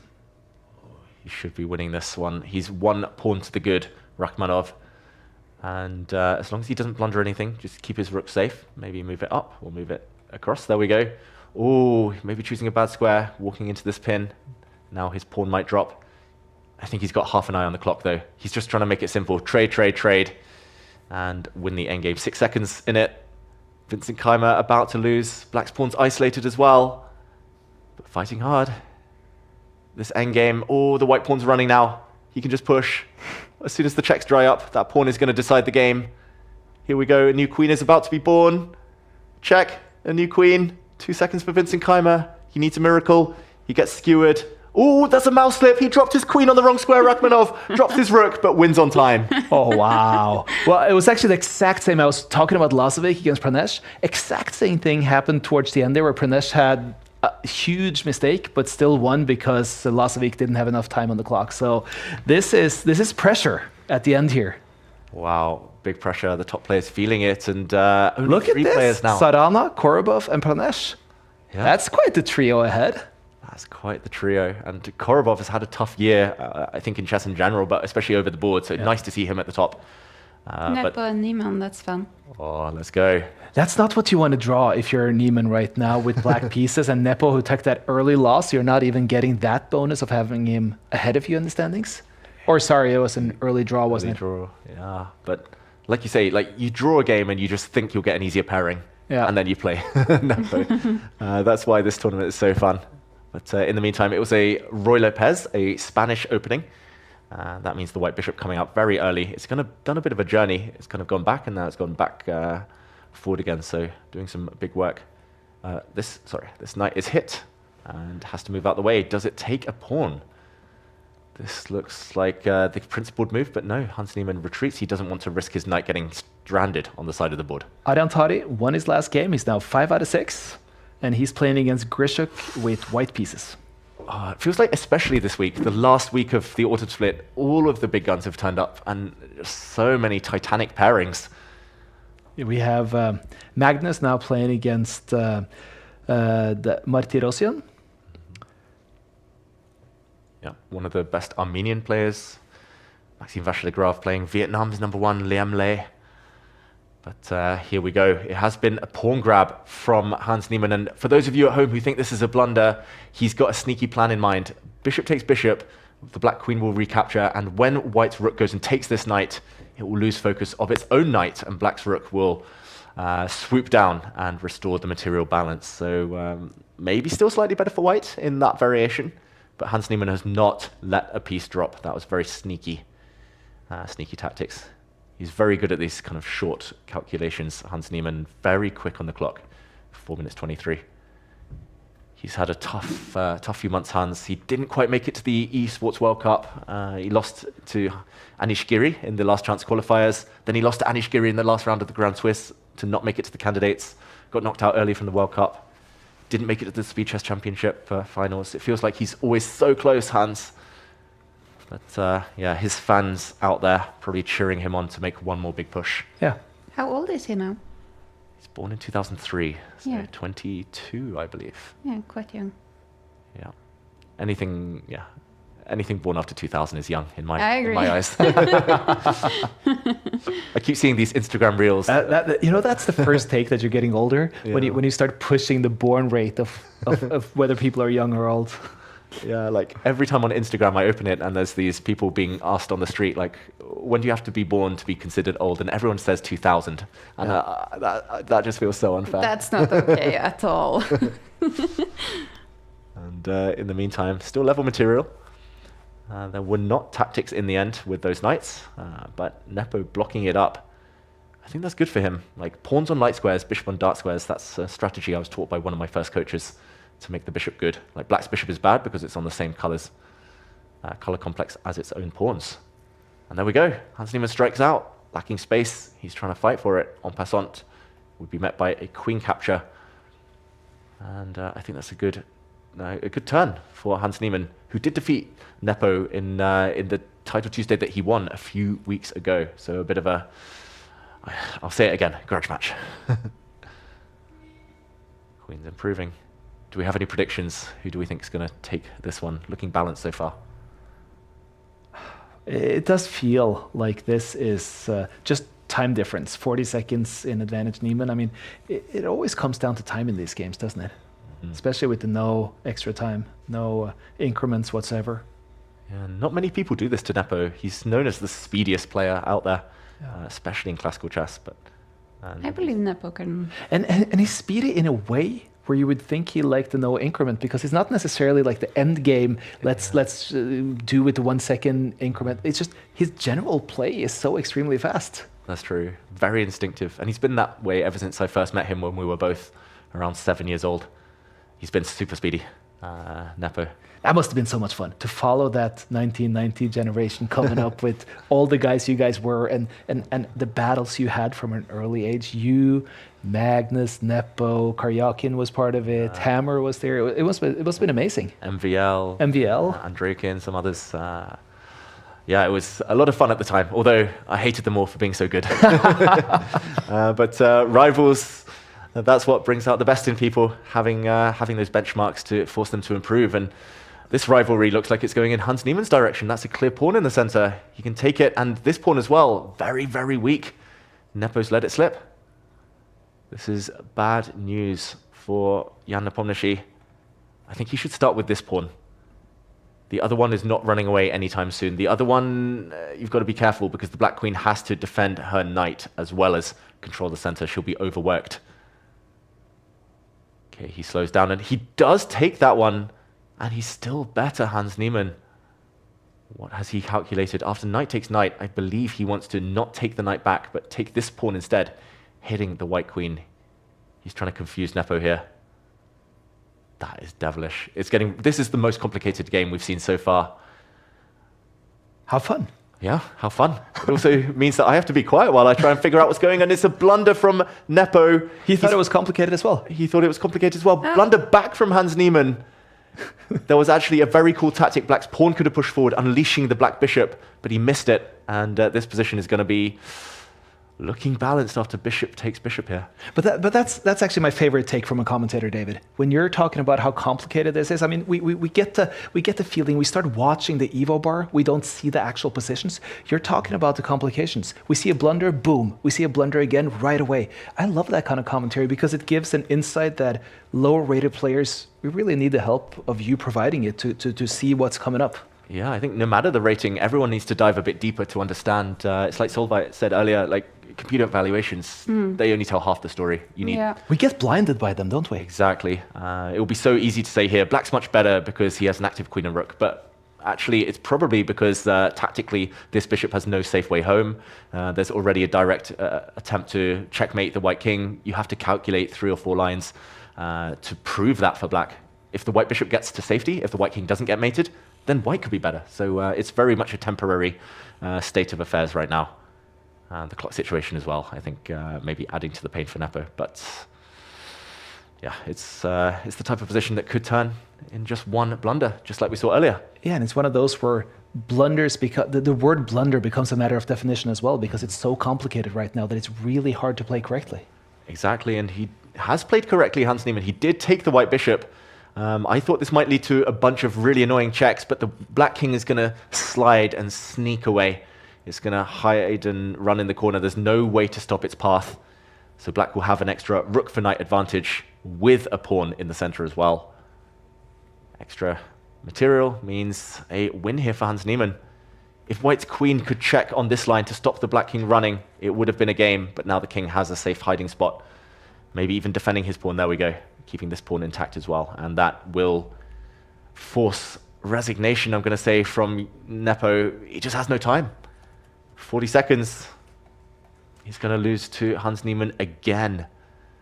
He struggled against him in Title Tuesday, all split. Wow, this is big for Hans, who's going to be half a point off the leaders, most likely. This is shaping up to be such an exciting finish right now. I'm watching some of the other games as well. I see Magnus has just gotten an advantage against Martirosyan. I see that Nakamura has just drawn against Korobov. He stays up top then. He was one of the top scorers so far. So with Serrana playing against Pranesh, we could essentially have no full scores after this round if they draw as well.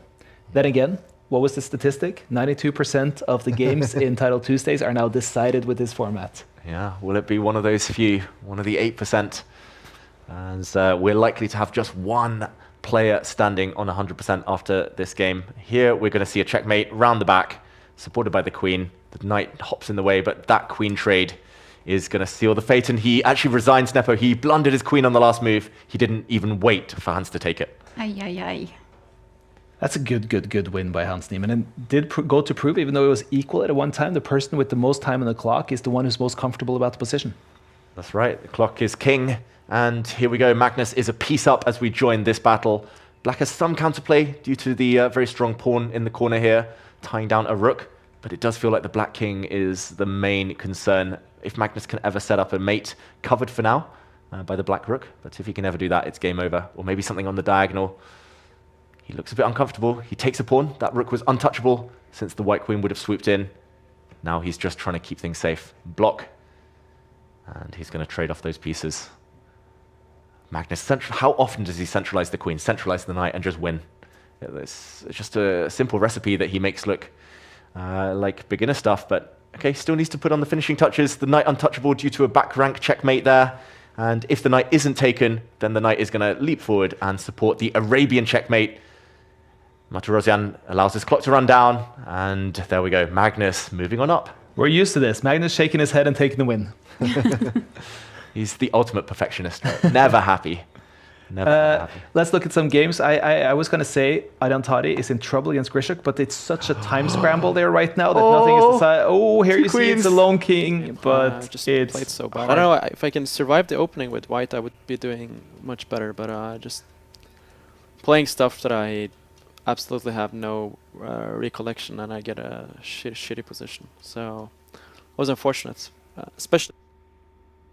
Yeah, that's one of those comments that is not necessarily censored before they go on air, but it's Arjen speaking.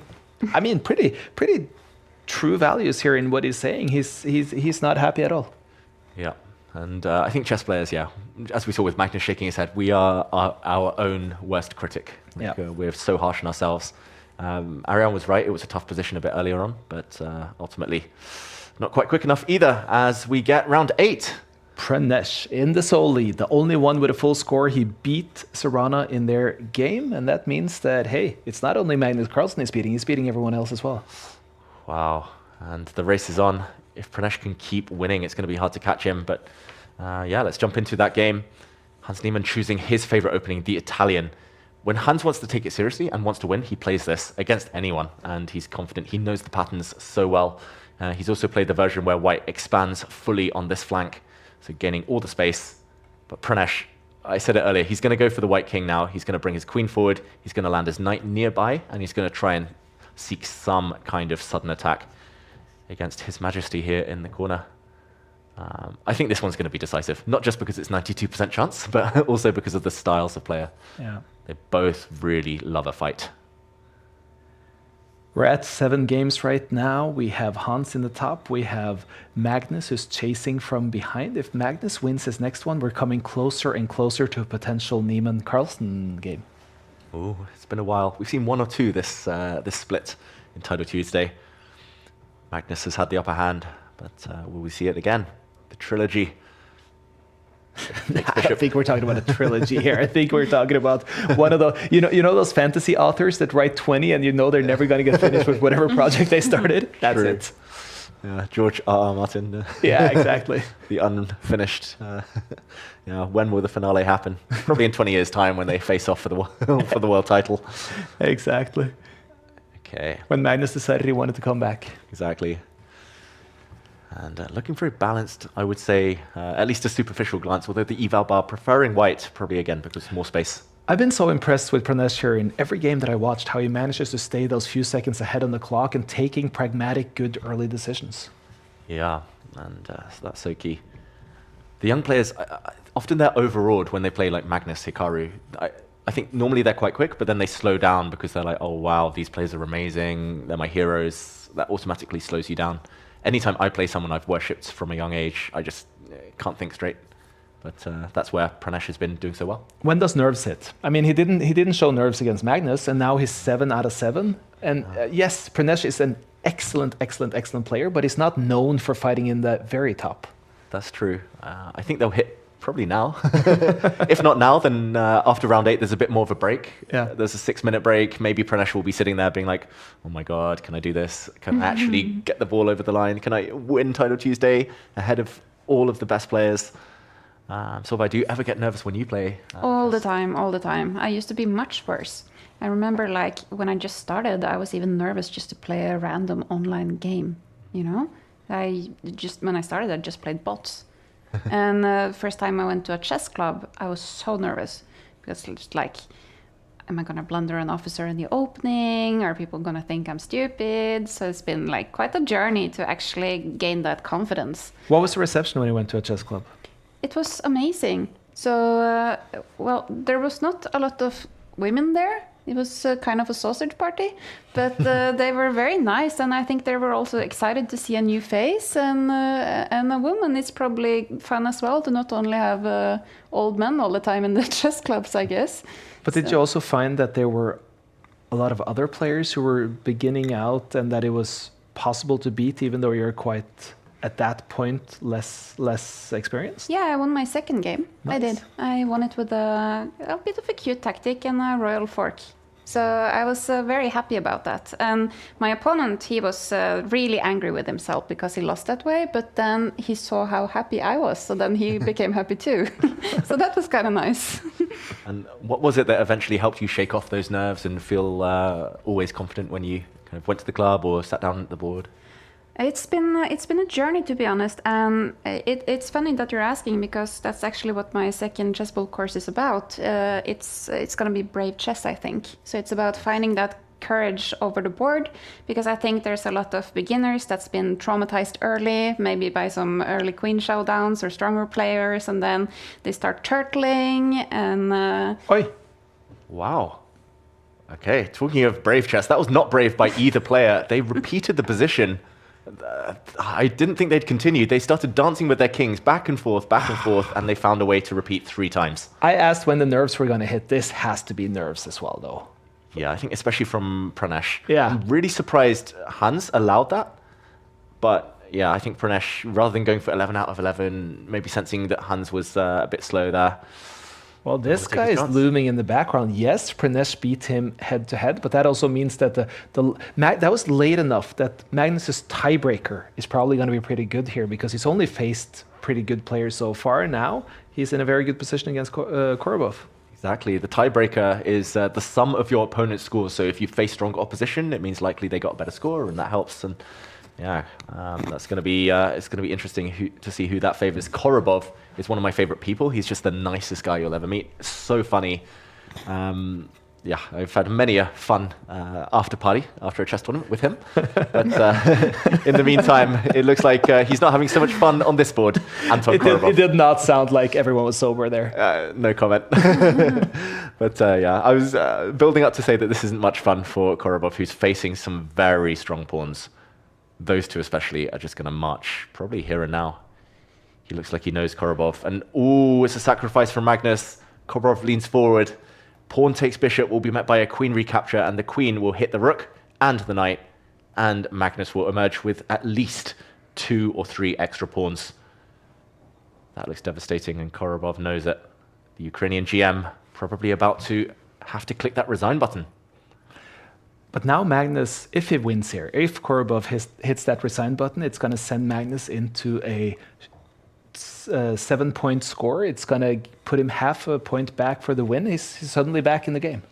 Yeah, the one thing is he doesn't have his fate in his own hands yet, because he lost to Pranesh, and Pranesh is the leader. But there we go, Magnus. He's moving up in the standings. He's doing what he can. And Pranesh in the sole lead on 7.5 we see up there, but Magnus just behind. And Korobov's reaction was just, this was silly. This was not a good game of chess. Just left the cam. Yeah.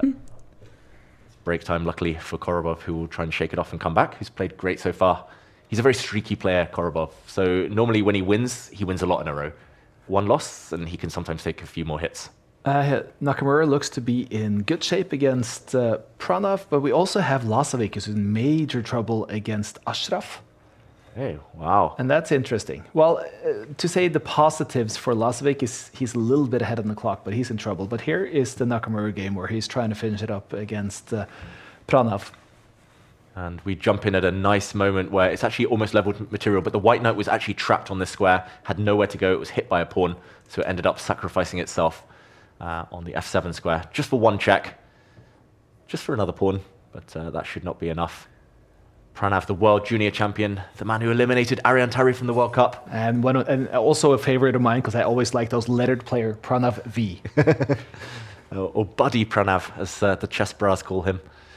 And now also a teenager, also Indian, also a lettered player. I mean, they have so many good chess players. Yeah, it's crazy. Like, even just pre-pandemic, they had, what was it, around 30, 40 Grandmasters? Now they have 90 Grandmasters. Just in the last 5 years alone, they've doubled the number of Grandmasters in their country. And imagine Vichy was their first ever Grandmaster. And those are not the Grandmasters that have been struggling throughout their 20s and such to get that title. These are young kids coming up and really ready to go out and dominate. Yeah, and there's so many of them, and they're pushing each other. And yeah, they're just all so well prepared. The Indian school of chess used to be like pure tactics. You kind of, they go into hustle mode and they try and get you, they try and press you on the clock. Now it's all about great openings, great positional play, great calculation. Pranav in big trouble here because he's down a bishop. But if the pawn on the left side of the board here disappears, which it will with a check, maybe there's some chance for Pranav to take rooks or not to take rooks. He doesn't feel he can with black's extra bishop, but that means he drops the central pawn, and now the bishop's going to move out the way. And this pawn here, the e-pawn, will surely decide. But you're right, they're just so good, this new generation.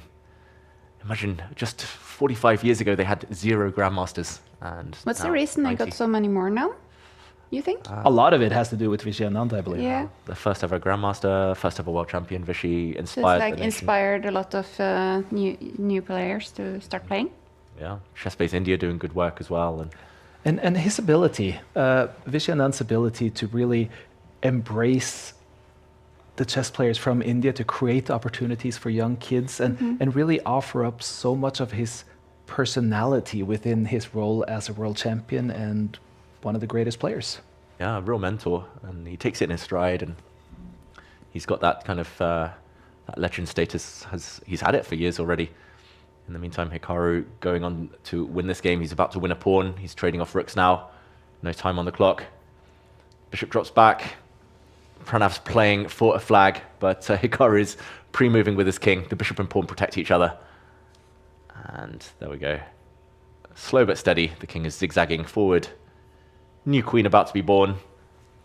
There we go. Checkmate in a couple of moves now, and Hikaru takes the win. Never really in doubt ever since we joined. Pranav tried, but couldn't quite catch up, make it back.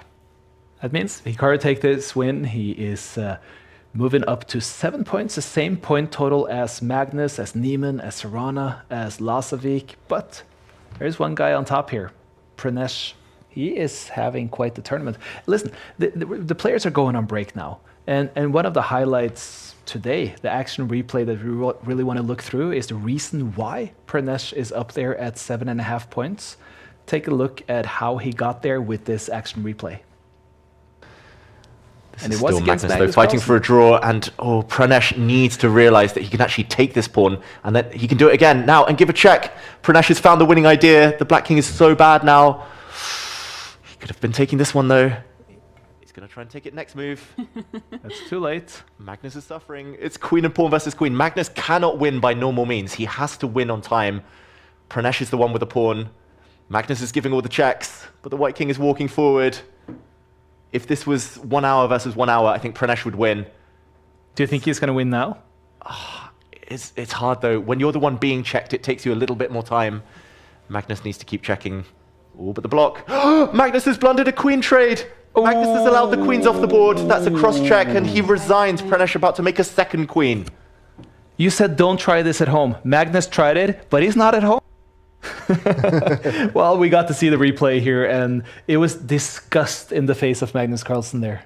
You can't really say the word over-ambition about Magnus Carlsen either, because this ambition is what leads to so many queen endgame wins. Exactly. Like probably 80% of the time Magnus pushes that hard, he takes the win. Yeah. Maybe 10% it'll still be a draw, and another 10% he'll lose. But it just happened to be that Pranesh even took all of the chances he was given. And yeah, Magnus, he'll look back and think, oh, maybe if I took a draw, I'd be the one out on 7.5 now. But he can't think like that. He's got to try and play catch up in the last 3 rounds. He's come back nicely, though. It's his ability to really stand up after a loss and come back and manage to focus on the chess. It's quite incredible. Yeah, I think it's very admirable. I think for many people that's quite hard, because it can really hurt psychologically, I think, when you lose. How are you there, David? How do you stand up after a loss? Yeah, that's something I've always struggled with actually in my career, and I wish I'd maybe spoken to, I don't know, sports psychologist or maybe even just friends or Magnus about it. Yeah, it's bounce back ability, they call it, or that ability to win after suffering a tough defeat, and I've struggled. I often go on tilt. You're not alone there, though. I mean, you see so many players who take one loss and it's usually followed by 1 or 2 more because they just start steaming. Exactly, and I mentioned the likes of Korobov. He's that type of player, maybe very streaky, but it can go the wrong way. Niemann has withdrawn from a couple of Title Tuesdays in a row because he lost a couple of games, so it can happen. But Magnus, you see him lose. Everyone loses, but twice in a row, nearly never. I have a question, actually, David, if you mind. Hit me. I was wondering, have you had a loss that's haunted you, that was really bad? Oh, so many. I lost in the World Junior, I think my first kind of really heartbreaking loss in the World Junior Championship, World Under 20, in the last round. I had white, I was leading a draw, and it turns out I would have won the gold. My opponent offered me a draw. I said no, I played on, I lost. and I lost the title. That's heartbreaking. So, yeah. There was another one where I nearly qualified for the candidates, and You told us about that during the viewing party today. I couldn't sleep for weeks. What game was that? I lost to Wang Hao in 2019. Otherwise, if I'd beaten him, I would have been in the candidates. But I took a massive risk to try and win. It backfired, and that's all I could think about. And then the pandemic hit, so I could think about it for a whole year. Oh my god. But So sorry. those career losses, do you think they become career defining, or is that up to each and every one player? I think that's the key, right? Like, you can't let it define you. Yeah. I think it used to just, my results used to be so intrinsically linked with myself, like my sense of self-worth. Now I realize actually, bigger picture, it's just a stepping stone. Like, the end goal is being happy or being successful, whatever your definition is. It doesn't have to be world champion all the time. So, yeah, as long as you make these small steps and you feel like you're happy in life, that's the main thing. You don't need to buy Paulo Coelho books to have inspiration. You just listen to David Howell if you ask me. So that's good. Listen, there's a survey that I would be really excited if you guys looked at, because we want to try to create the best Title Tuesday experience for the viewers. And this is a process where we really want to take in your guys' thoughts on how this broadcast can become better. We're also going to draw one of the people who filled out this survey to win a Magnus Carlsen wooden chessboard with a signature. Hope that is also not necessarily the main inspiration for doing this, though. More to create the product that you feel that you want as a chess fan. And hopefully Title Tuesday, at least in my opinion, is really taking so many steps to become what I want in a chess broadcast as well, because this is exciting, this is entertaining. Yeah, I think the perfect format. The players love it, clearly. They all play, despite the fact they've all got other stuff going on, despite the limited prizes. But Title Tuesday, this is here to stay, hopefully. Who will win Game Week 13? Oh, wow, he blunders his rook in the corner. He simply forgot his rook was attacked. 1 second. Can he hold on? Nope, a couple of checks, and there we go. Denis Lazovic takes the win. And it's part of the game. This is how... Arian loses his rook, and he's getting mated. It's just not too slow. Magnus has blundered a queen trade. Magnus has allowed the queens off the board. That's a cross check, and he resigns. Pranesh about to make a second queen. And that means that Pranesh, he is ahead here with 7.5 points. Magnus Carlsen, he's one player following. We have Hikaru Nakamura, we have Hans Niemann, we have Denis Lazovic. This is going to be exciting. And what do we get? We get the matchup we were kind of hoping for. And now he's playing, isn't that the Redhead? No? The one he had to play? The Redhead. Yeah. You're right. Good spot. He's played the move that the viewers voted for. Magnus always gives the viewers what they want, and that's a nice watch as well, I've got to say, reflecting the screen. Oh, and then Magnus moved it away. But there was a small smile, a half smile from Hans Niemann when the game began. I think this pairing is going to motivate Hans. I'm not sure Magnus wants to be here. And yeah, this Reti is going to lead to a very tense battle. Wow, strap those seatbelts up, everyone. It's going to be a ride. David, I don't know much about the Reti. Can you tell me a bit about it? Yeah, so the Reti opening, it was named after Richard Reti, a Hungarian Grandmaster, and it's essentially a way to postpone tension. You give the center to your opponent. It's called a hyper-modern opening. Yeah. And that's because often you fianchetto both bishops, and you kind of attack the center from the side. And I think until the kind of mid-1900s, it was frowned upon. No, everyone went e4 or d4 and occupied the center with pawns. Here you try and occupy it with pieces. And but you want to strike. You want to strike in a center delayed, right? Exactly. Yeah. And I think you called it because there we go. The strike does happen sooner rather than later. It's needed. And there we go. Magnus pushes back the enemy bishop. That was hitting his queen. And yeah, often the Reti transposes to lots of other openings as well. Sometimes it becomes a d4 opening, but here Magnus held back with his pawn. Sometimes it becomes like a reverse Sicilian. I'm expecting Magnus to capture here. And either way, it just ensures the game is a long one. It's my favorite opening because I like my long games. And is it? Yeah. Oh. I hate theory nowadays. Nobody really knows what to do against the Reti. There's no way to force anything with black, which is nice. Do you know why the evil bar says Magnus is much better? Oh, good question. If I'm thinking, normally it means that there's something forcing here. So, okay, he plays something really slow. I would have maybe thought it was a capture in the center, black's knight takes back, and then white could have hit the bishop, and then pushed another pawn to open up the bishop, and tried to trap this bishop in the process. But Magnus goes for a slower approach. I think it's one of those where it's like, if you find all the best moves and evaluate it well, probably with a 1 minute kind of sacrifice of your time, then you find it. But I don't think it was so easy for Magnus Carlsen there. And now it's probably the most blocked position I've seen in weeks. Look at the pawn chain.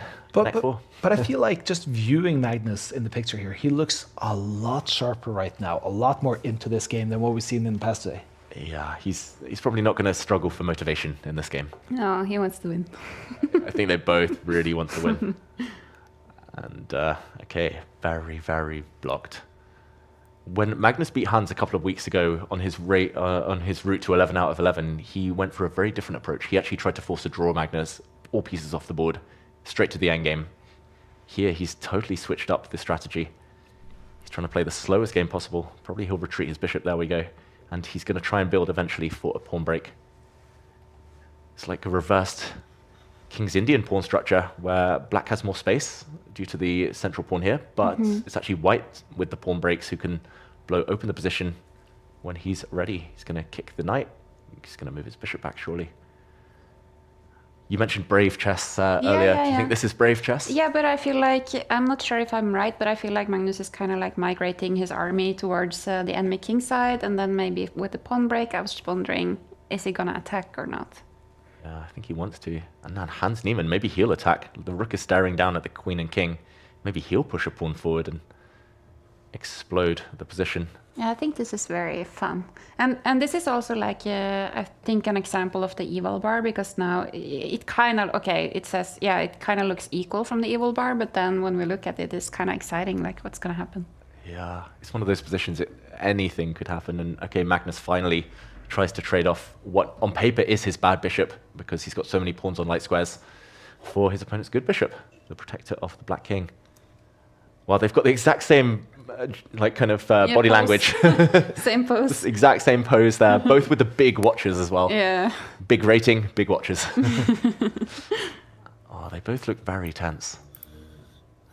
Magnus is normally ahead on time, but not this game. Oh my god, what am I doing?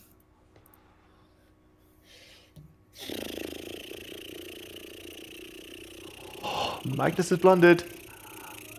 Oh, wow, and Hans Niemann doesn't see it. He could have played queen takes queen, and then he could have just won a pawn, Hans Niemann, and then won another pawn on the next move. Hans Niemann could have been 2 pawns up. That's why Magnus reacted so big. But he lives to breathe. Hans is still better. At least black is the one with more space, but Magnus, that was horrible. Does that shake you a bit when you nearly blunder like that and your opponent don't see it? You get Well, we could hear. It shook him quite a lot, it seemed. But like after. Yeah, most mere mortals, I think, would now panic, but he's quite good at that bouncing back, and he lives in the moment, Magnus.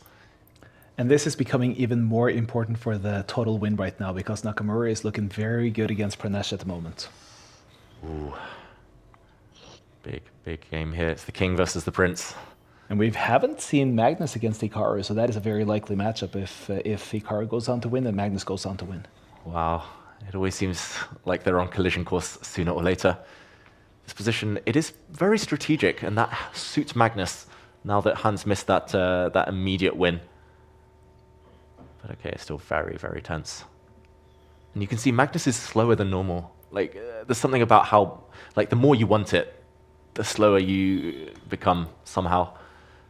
It's finding that balance. You've got to want it, but you've also got to be a bit relaxed, and he looks so tense on the camera, Magnus. Hans looks very much kind of chilled right now. Oh, I don't know what to predict. I think on paper it should be a draw, at least this position, because it's so locked up. I feel tense. Watching. You can cut the tension with a knife. Oh, Hans Niemann presses the chaos button and tries to break through.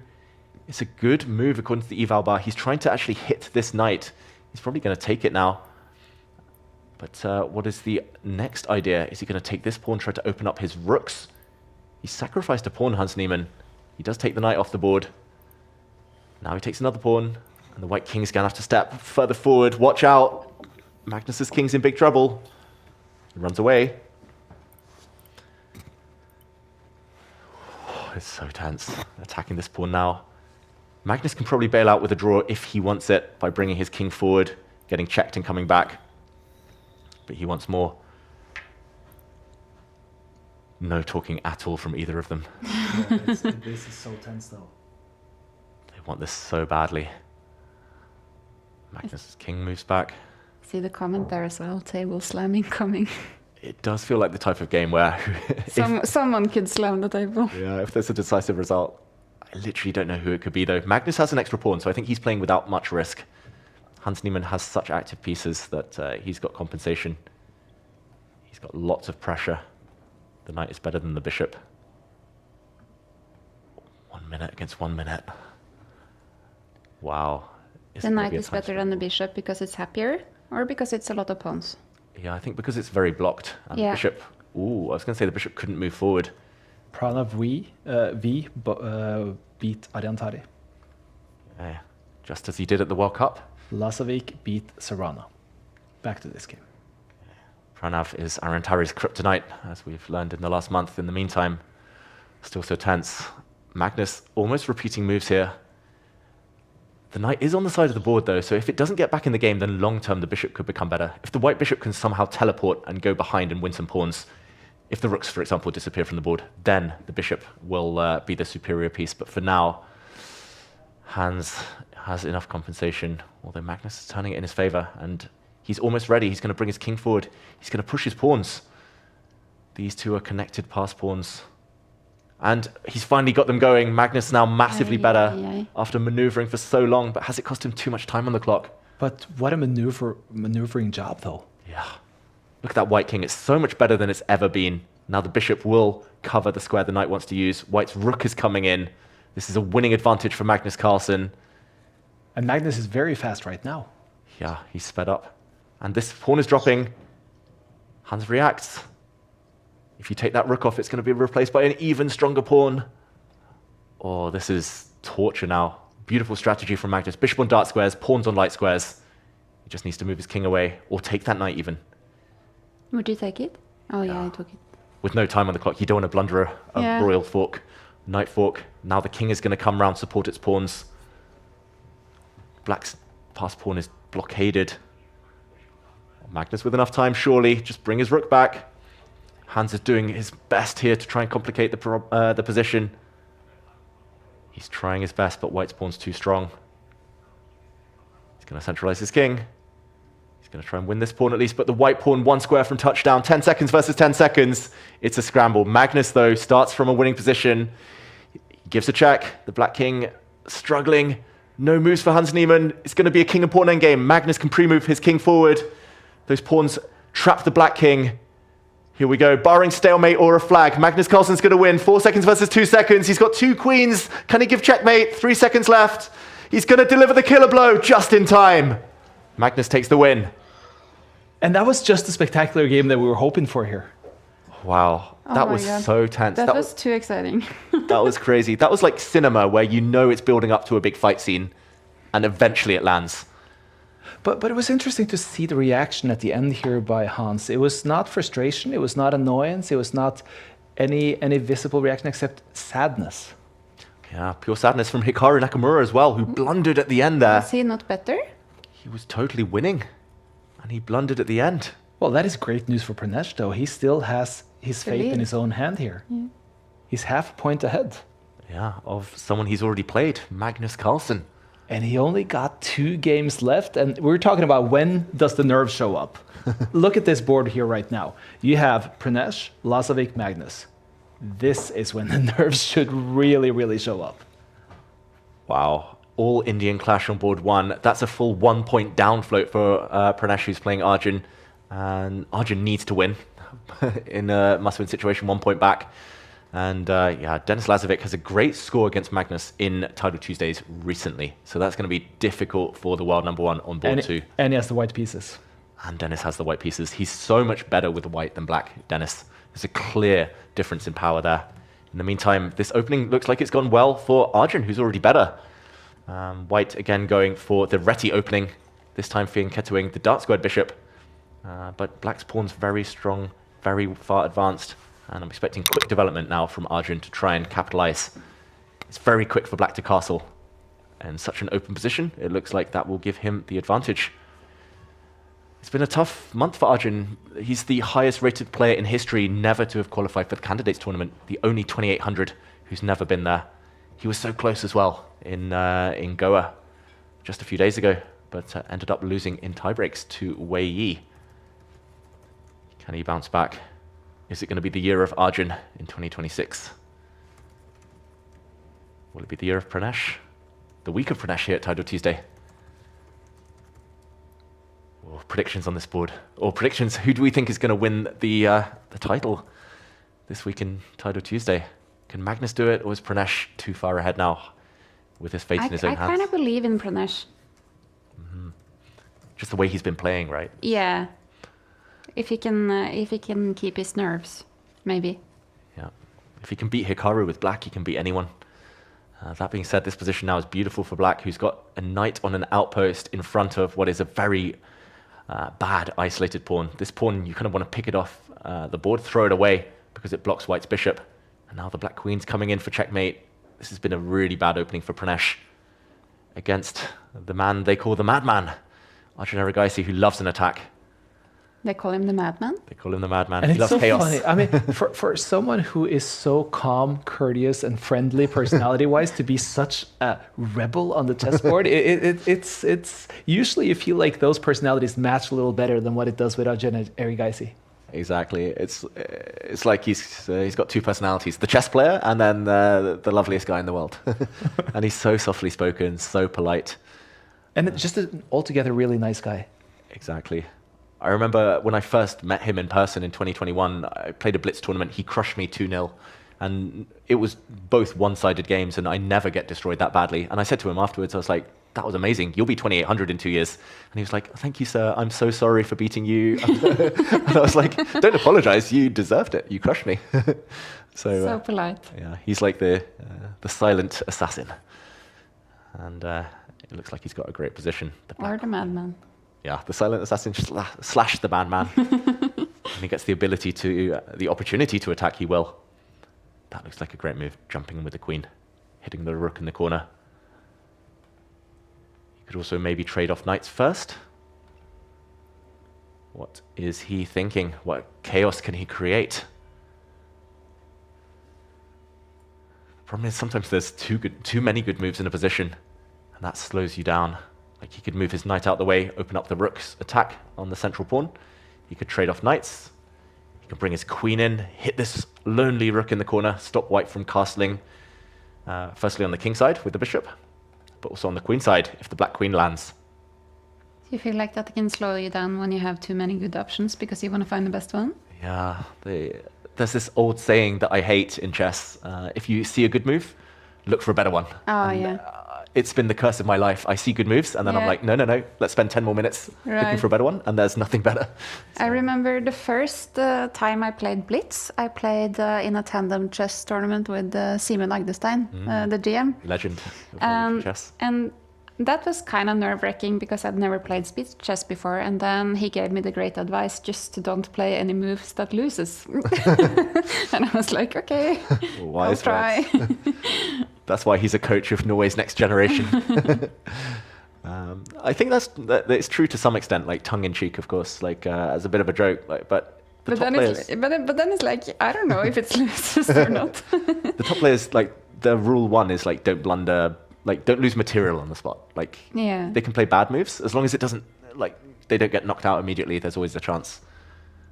So I can kind of see the wisdom. Arjun's picture has been pretty bad in this one, but he looks so relaxed.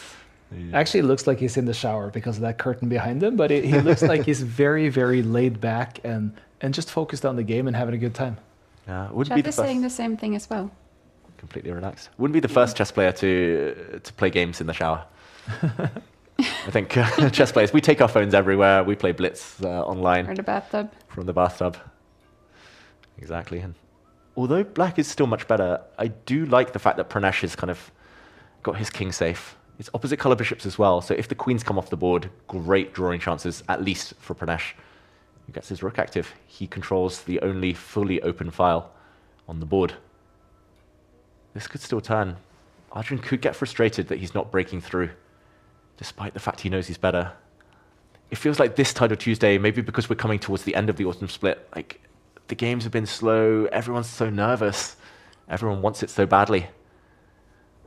But then they always explode under the 1 minute mark.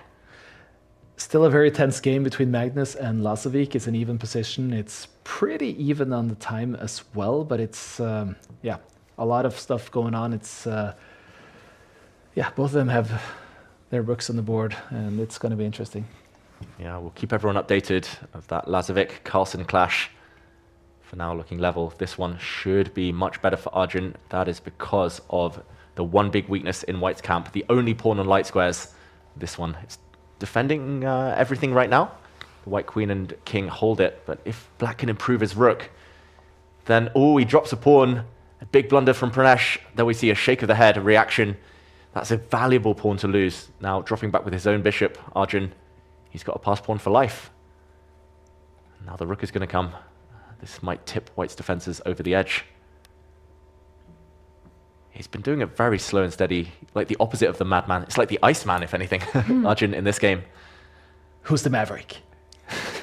Sorry, I had to do that when you mentioned Iceman. And yeah, this is a beautiful path for the Black King. It's the endgame now, and the King is coming. This is the beauty of opposite color bishop positions. You control one color complex, and the Black King controls the light squares. There's some pawns ready for picking. I think this is just slow and steady chess. He's done the hard work, Arjun. He knows it. He can just march his king forward. Maybe he'll want to keep this pawn safe. There we go. And this pawn is a thorn in the white side. It's going to be so dangerous for the rest of the game. One rook or the White King will have to stay guarding it. And there we go. Bring the last piece into the attack. Arjun is going to spoil his friend's tournament, his compatriot. Yeah, I was going to ask, have they played a lot against each other? I think in speed chess. I don't remember them playing in classical ever. They are similar generation. Arjun's a few years older, but... Yeah, I was also thinking, since they're from the same country, but again, it's a big country, so I don't really know how... Yeah. Big country, lots of players. And Pranesh has only really become super strong in the last couple of years when Arjun's already been a kind of mainstay at the top tournaments. But here we go. It's opposite color bishops, rooks off the board. That's a bit risky from Arjun Erigaisi because they have such a drawish tendency, these opposite color bishop positions, but the eval bar says it's completely winning. Normally you need 2 pass pawns. This is 1. This will stay there forever. And it's just a question about whether the Black King can eat this pawn and create a second runner. White can stop 1 with his king, 1 with his bishop, but it's not going to be enough here. Looks like Arjun's about to win. But Magnus Carlsen drew with black pieces against Lazovic, so he's now at 8.5. And Pranesh is on 8.5, will stay at 8.5. And Arjun is soon at 8.5. Wow, it's going to be a pile-up for first place. It's all going to come down to the last round, everyone.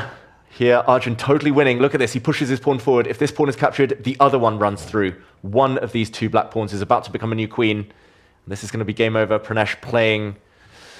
My guess is that we're going to finish with Nakamura against Carlsen. Wow. That would be incredible. That would be not a dream pairing for either of those 2 players. They would want to play anyone else. But here we go. It is mate in a few moves. Arjun wins. Pranesh, heartbreaking for him, but he's still got a chance. Still in the joint lead. He looks frustrated there. Yeah. It was also a draw earlier I saw for Niemann. Here we see against the Parin. Artemiev wins, and that takes away from our hopes to have a Nakamura against Carlsen.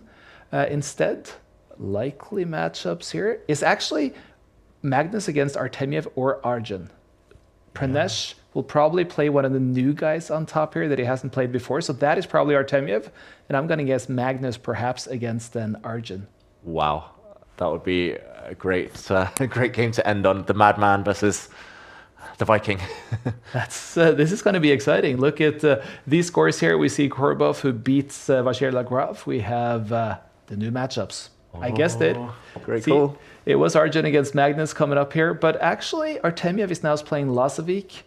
He was the new guy up in this situation. That means that it's actually Pranesh dropping down to the 8th bracket to play Grishuk.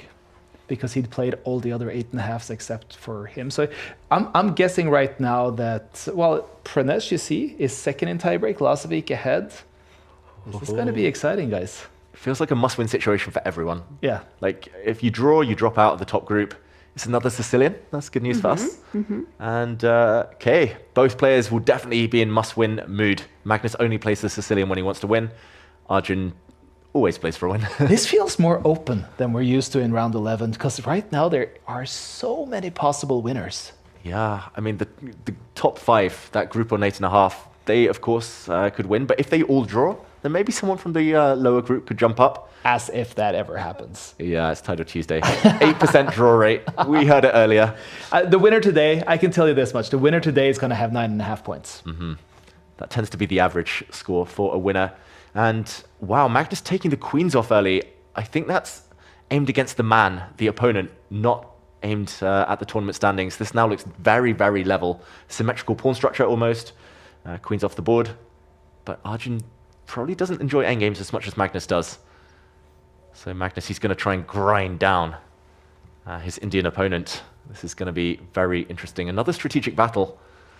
And in the meantime, it looks very level on the other boards. Maybe slightly better for Grishuk against Pranesh, so not good news for Pranesh over there. It's right now, we saw from the tiebreaker before this game that Lasovic has a good tiebreak situation, and also then Pranesh. So it's especially interesting to see how those two players are doing, considering who's going to take the win today. Yeah, those two have their fates potentially in their own hands if they win. Magnus, in the meantime, is going for a small advantage. He wants the bishops. He wants a bishop pair, getting rid of the opponent's dark squared bishop, which now runs away. Will he continue attacking that piece, maybe with his pawn now? Or will he just ignore it and bring his own bishop out? I'm always worried about Artemiev playing against Lasovic here and his time usage, because I love Vladislav Artemiev. I think I always cheer for him, but seeing no increment chess, you just worry so much about how he uses his time. Yeah, and Artemiev, he was the world #2 blitz player. I think it was 9 years ago already, when he was super young, when he was a teenager. But like you said, that's reliant on increment. Yeah. He hasn't done amazing in Title Tuesdays because, it just trips him up. Especially saw it at the EWC, where he just could not get the hang of that format. Yeah, and it was also his undoing at the World Cup just a few weeks ago. He lost in Armageddon, where there was no increment against Maxim Vachier-Lagrave. So Artemiev, he was named the Iceman, literally, by his Russian teammate Grishuk. But maybe the clock will be his undoing. This one, I want to get excited, but it's such a level position. It's cute with both the horses on the rim. Yeah. Is there a Norwegian rhyme for that? Knights on the side. Yeah. Let me think.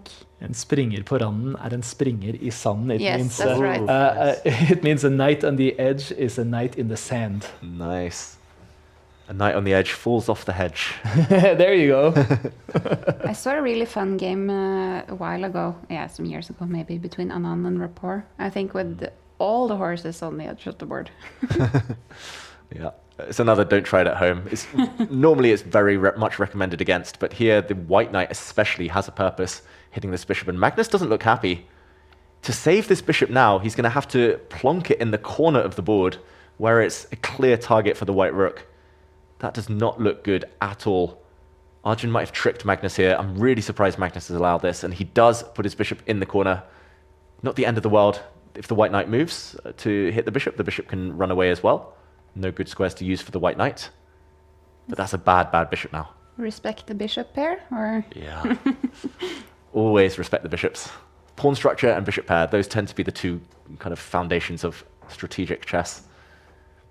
And Arjun now, if he wants, he can repeat the position. Probably he won't, because he's the madman and wants to win, not a draw. But if he brings his knight back to the edge of the board, Magnus might be forced to go into the corner again. This is not good news for Magnus Carlsen, who's down 30 seconds. But Arjun plays for the win. He wants more. Lifts his rook up the board. He should want more. Both of these players need a win to be able to take the win here today. Yeah, it's great to see. Yeah, a draw would be boring, I think. If I had white, I would be tempted to make a draw, but no. Just because it's Magnus. Anyone else, I think Don't everyone... say that, David. Come on. We're playing for the win here. Yeah, Arjun's definitely playing for a win. And look at that. His bishop wasn't trapped because it could find safety behind enemy lines. That's a cool move. And Magnus shaking his head, not enjoying this at all. Now the white knight can leap into the center, far better than the edge of the board. That comes with some hits on some pawns. Wow, Magnus in a bit of trouble here, potentially. But the knight does go back to the edge of the board, trying to break through on this 7th rank. Does Magnus have to retreat off of the trade of rooks? So close to checkmating white on the back rank here, but that square is covered by the white bishop. He does retreat with a shake of the head. Oh, Magnus is down a minute, though. Arjun with a lot of fans in our chat. Yeah. Oh, feels like he's just destined for greatness, Arjun, but he's just been really unlucky with the World Championship cycle this year. I think he looks relaxed still now. Yeah. The pixelated picture looks very, very relaxed. Okay, rook trade now. Ooh, Arjun trying to force it on his own terms. Black's knight is a really bad piece. Needs to head back to the action. Magnus, though, I'm not used to seeing him so slow. I wonder how the internet connection is out there. Wherever in the world, Magnus is relaxing on holiday right now. The knight is on another different edge of the board, as we see a pawn trade. Feels like Magnus is just fighting for a draw, though, and that doesn't help his tournament chances. We have a result, though. Artemiev and Lazovic have drawn their game. Ooh, that is interesting. That opens up a lot of things here. Unless Pranesh wins from a dead loss position where he's about to be crushed, it seems like, by Grishuk. It seems like the winner of this game will be the champion. If it's a draw, then who knows? Magnus has given up a pawn. He's looking for counterplay. He's going from behind now to try and win this white pawn. If he can take it, he gets his own very powerful pass pawn, but Arjun prevents that. Magnus fighting for his life here. He's struggling. Pawn down, and white's defended everything. It does very much start to look like the winner here can take the win in this tournament right now. Looks like Arjun. He's just a pawn up. If he wants to secure it, be super safe, he can take this knight off the board. That might also come with less risk, but less reward, since black gets the bishops, but that knight is super strong. How will Arjun weigh this up? And he does take it off. He's going to centralize his knight, hitting this one. He's going to run. He's going to come into the center. Black's bishops are just really blocked. Black's bishops are so bad. Arjun with a winning position nearly. Maybe I was wrong. If this game ends with a draw, maybe we get a Lazovic win with 9 points here. Wow. That would be one of the lowest winning scores of the season. That's how close it's been. It would be amazing to have 2 matchups with 8.5s against each other in this format. To actually not get a 9.5 winner would be insane. Exactly. Just everyone taking points off each other. Yeah. Knocking each other down here. And viewers at home might be wondering, why not take this knight? It's opposite color bishops. That is because white will have 1 pass pawn soon. And the black bishop is so bad, tied down to its own pawn, that Magnus doesn't want to risk it. Actually, now Pranesh is starting to look good against Grishuk. Grishuk was vastly ahead, but he's falling behind on the clock. Only 30 seconds left, but there's not that many pieces left on the board, so it's going to be an interesting finish there. Wow, if this is a draw, Pranesh could be the champion on his own. Yep. 9.5. But now Pranesh is actually better than Grishuk after having been vastly behind for a long part of that game. So, yeah, does seem like Grishuk is making life difficult for himself here. Yeah, you talked about Artemiev's clock handling. Grishuk has been famous for it ever since he broke onto the scene. He's, Artemiev is just a mini Grishuk. Clock handling is, really living life on the edge. Magnus, though, trying to survive, trying to repeat the position. Only Arjun can win on the board. Magnus needs to turn the clock around. Oh, can he hold Magnus Carlsen? Pranesh is now totally winning in his game. That would be such a strong title to say win for Pranesh, though. That would be incredible. Beating Magnus Carlsen, beating Grishuk, beating Nakamura. Pranesh on fire. But this one is so tense. Magnus has done everything right to defend, but he's burning time on the clock. 23 seconds, shaking his head. And sooner or later, he's going to be dropping this pawn Or maybe allowing a check. He's basically saying, oh, Magnus Carlsen, he's saying he wants pawns here. If he takes this knight, it's a dead draw. And I think the players will not fight. But now Magnus wants blood. He's turned it around. He's better for the first time in this game with the bishops. Can Magnus win out of the blue? 14 seconds, though. Can he do it? And there may, let's just say, there may be changes in the tiebreak based on other results here. So Pranesh, he is at 9.5. He did beat Krogh, but if Magnus wins here, he was on the spot behind him in the tiebreak session. So we'll see. And now Magnus has what looks like almost a winning position with his king marching. There we go. He's moving his king in. He's won another pawn. It's 3 pawns versus 1. Magnus is winning on the board. Does he have enough time? 8 seconds. It's close. We're going to hear some heavy breathing. He's going to make a new queen, though. Oh, no, he pre-moved and he lost his pawn. The queen didn't promote. He's got to win the white bishop now. Oh, he didn't take it. He's got to get that white bishop before it's too late. He wins the bishop. Will he give checkmate? He celebrated, but will it be too early? Magnus, can he deliver, mate? 2 seconds. 1 second. He gets the win, Magnus Carlsen.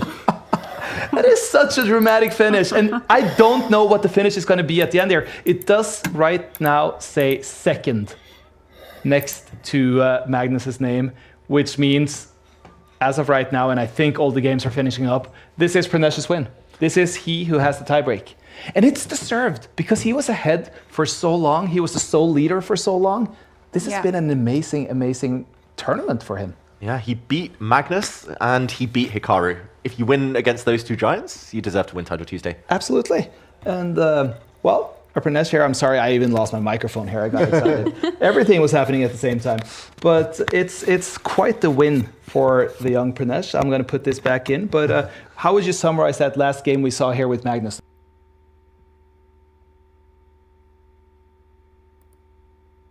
Well, it was so exciting. No wonder you lost your... The bishop, will he give checkmate? He celebrated, but will it be too early? Oh, he didn't take it. He's got to get that white bishop before it's too late. He wins the bishop. Will he give checkmate? He celebrated, but will it be too early? Magnus, can he deliver, mate? 2 seconds. 1 second. He gets... Pawns versus 1. Magnus is winning on the board. Does he have enough time? 8 seconds. It's close. We're going to hear some heavy breathing. He's going to make a new queen, though. Oh, no, he pre-moved and he lost his pawn. The queen didn't promote. He's got to win the white bishop now. Oh, he didn't take it. He's got to get that white bishop before it's too late. He wins the bishop. Will he give checkmate? He celebrated, but will it be too early? Magnus, can he deliver, mate? 2 seconds. 1 second. He gets the win, Magnus Carlsen. That is such a dramatic finish. And I don't know what the finish is going to be at the end here. It does right now manage to maintain your nerve at that last game. This was amazing. Yeah, I didn't expect this. Yeah, first I thought I will play with Magnus, so he played for win, so I won. Then Hikaru, then it was like then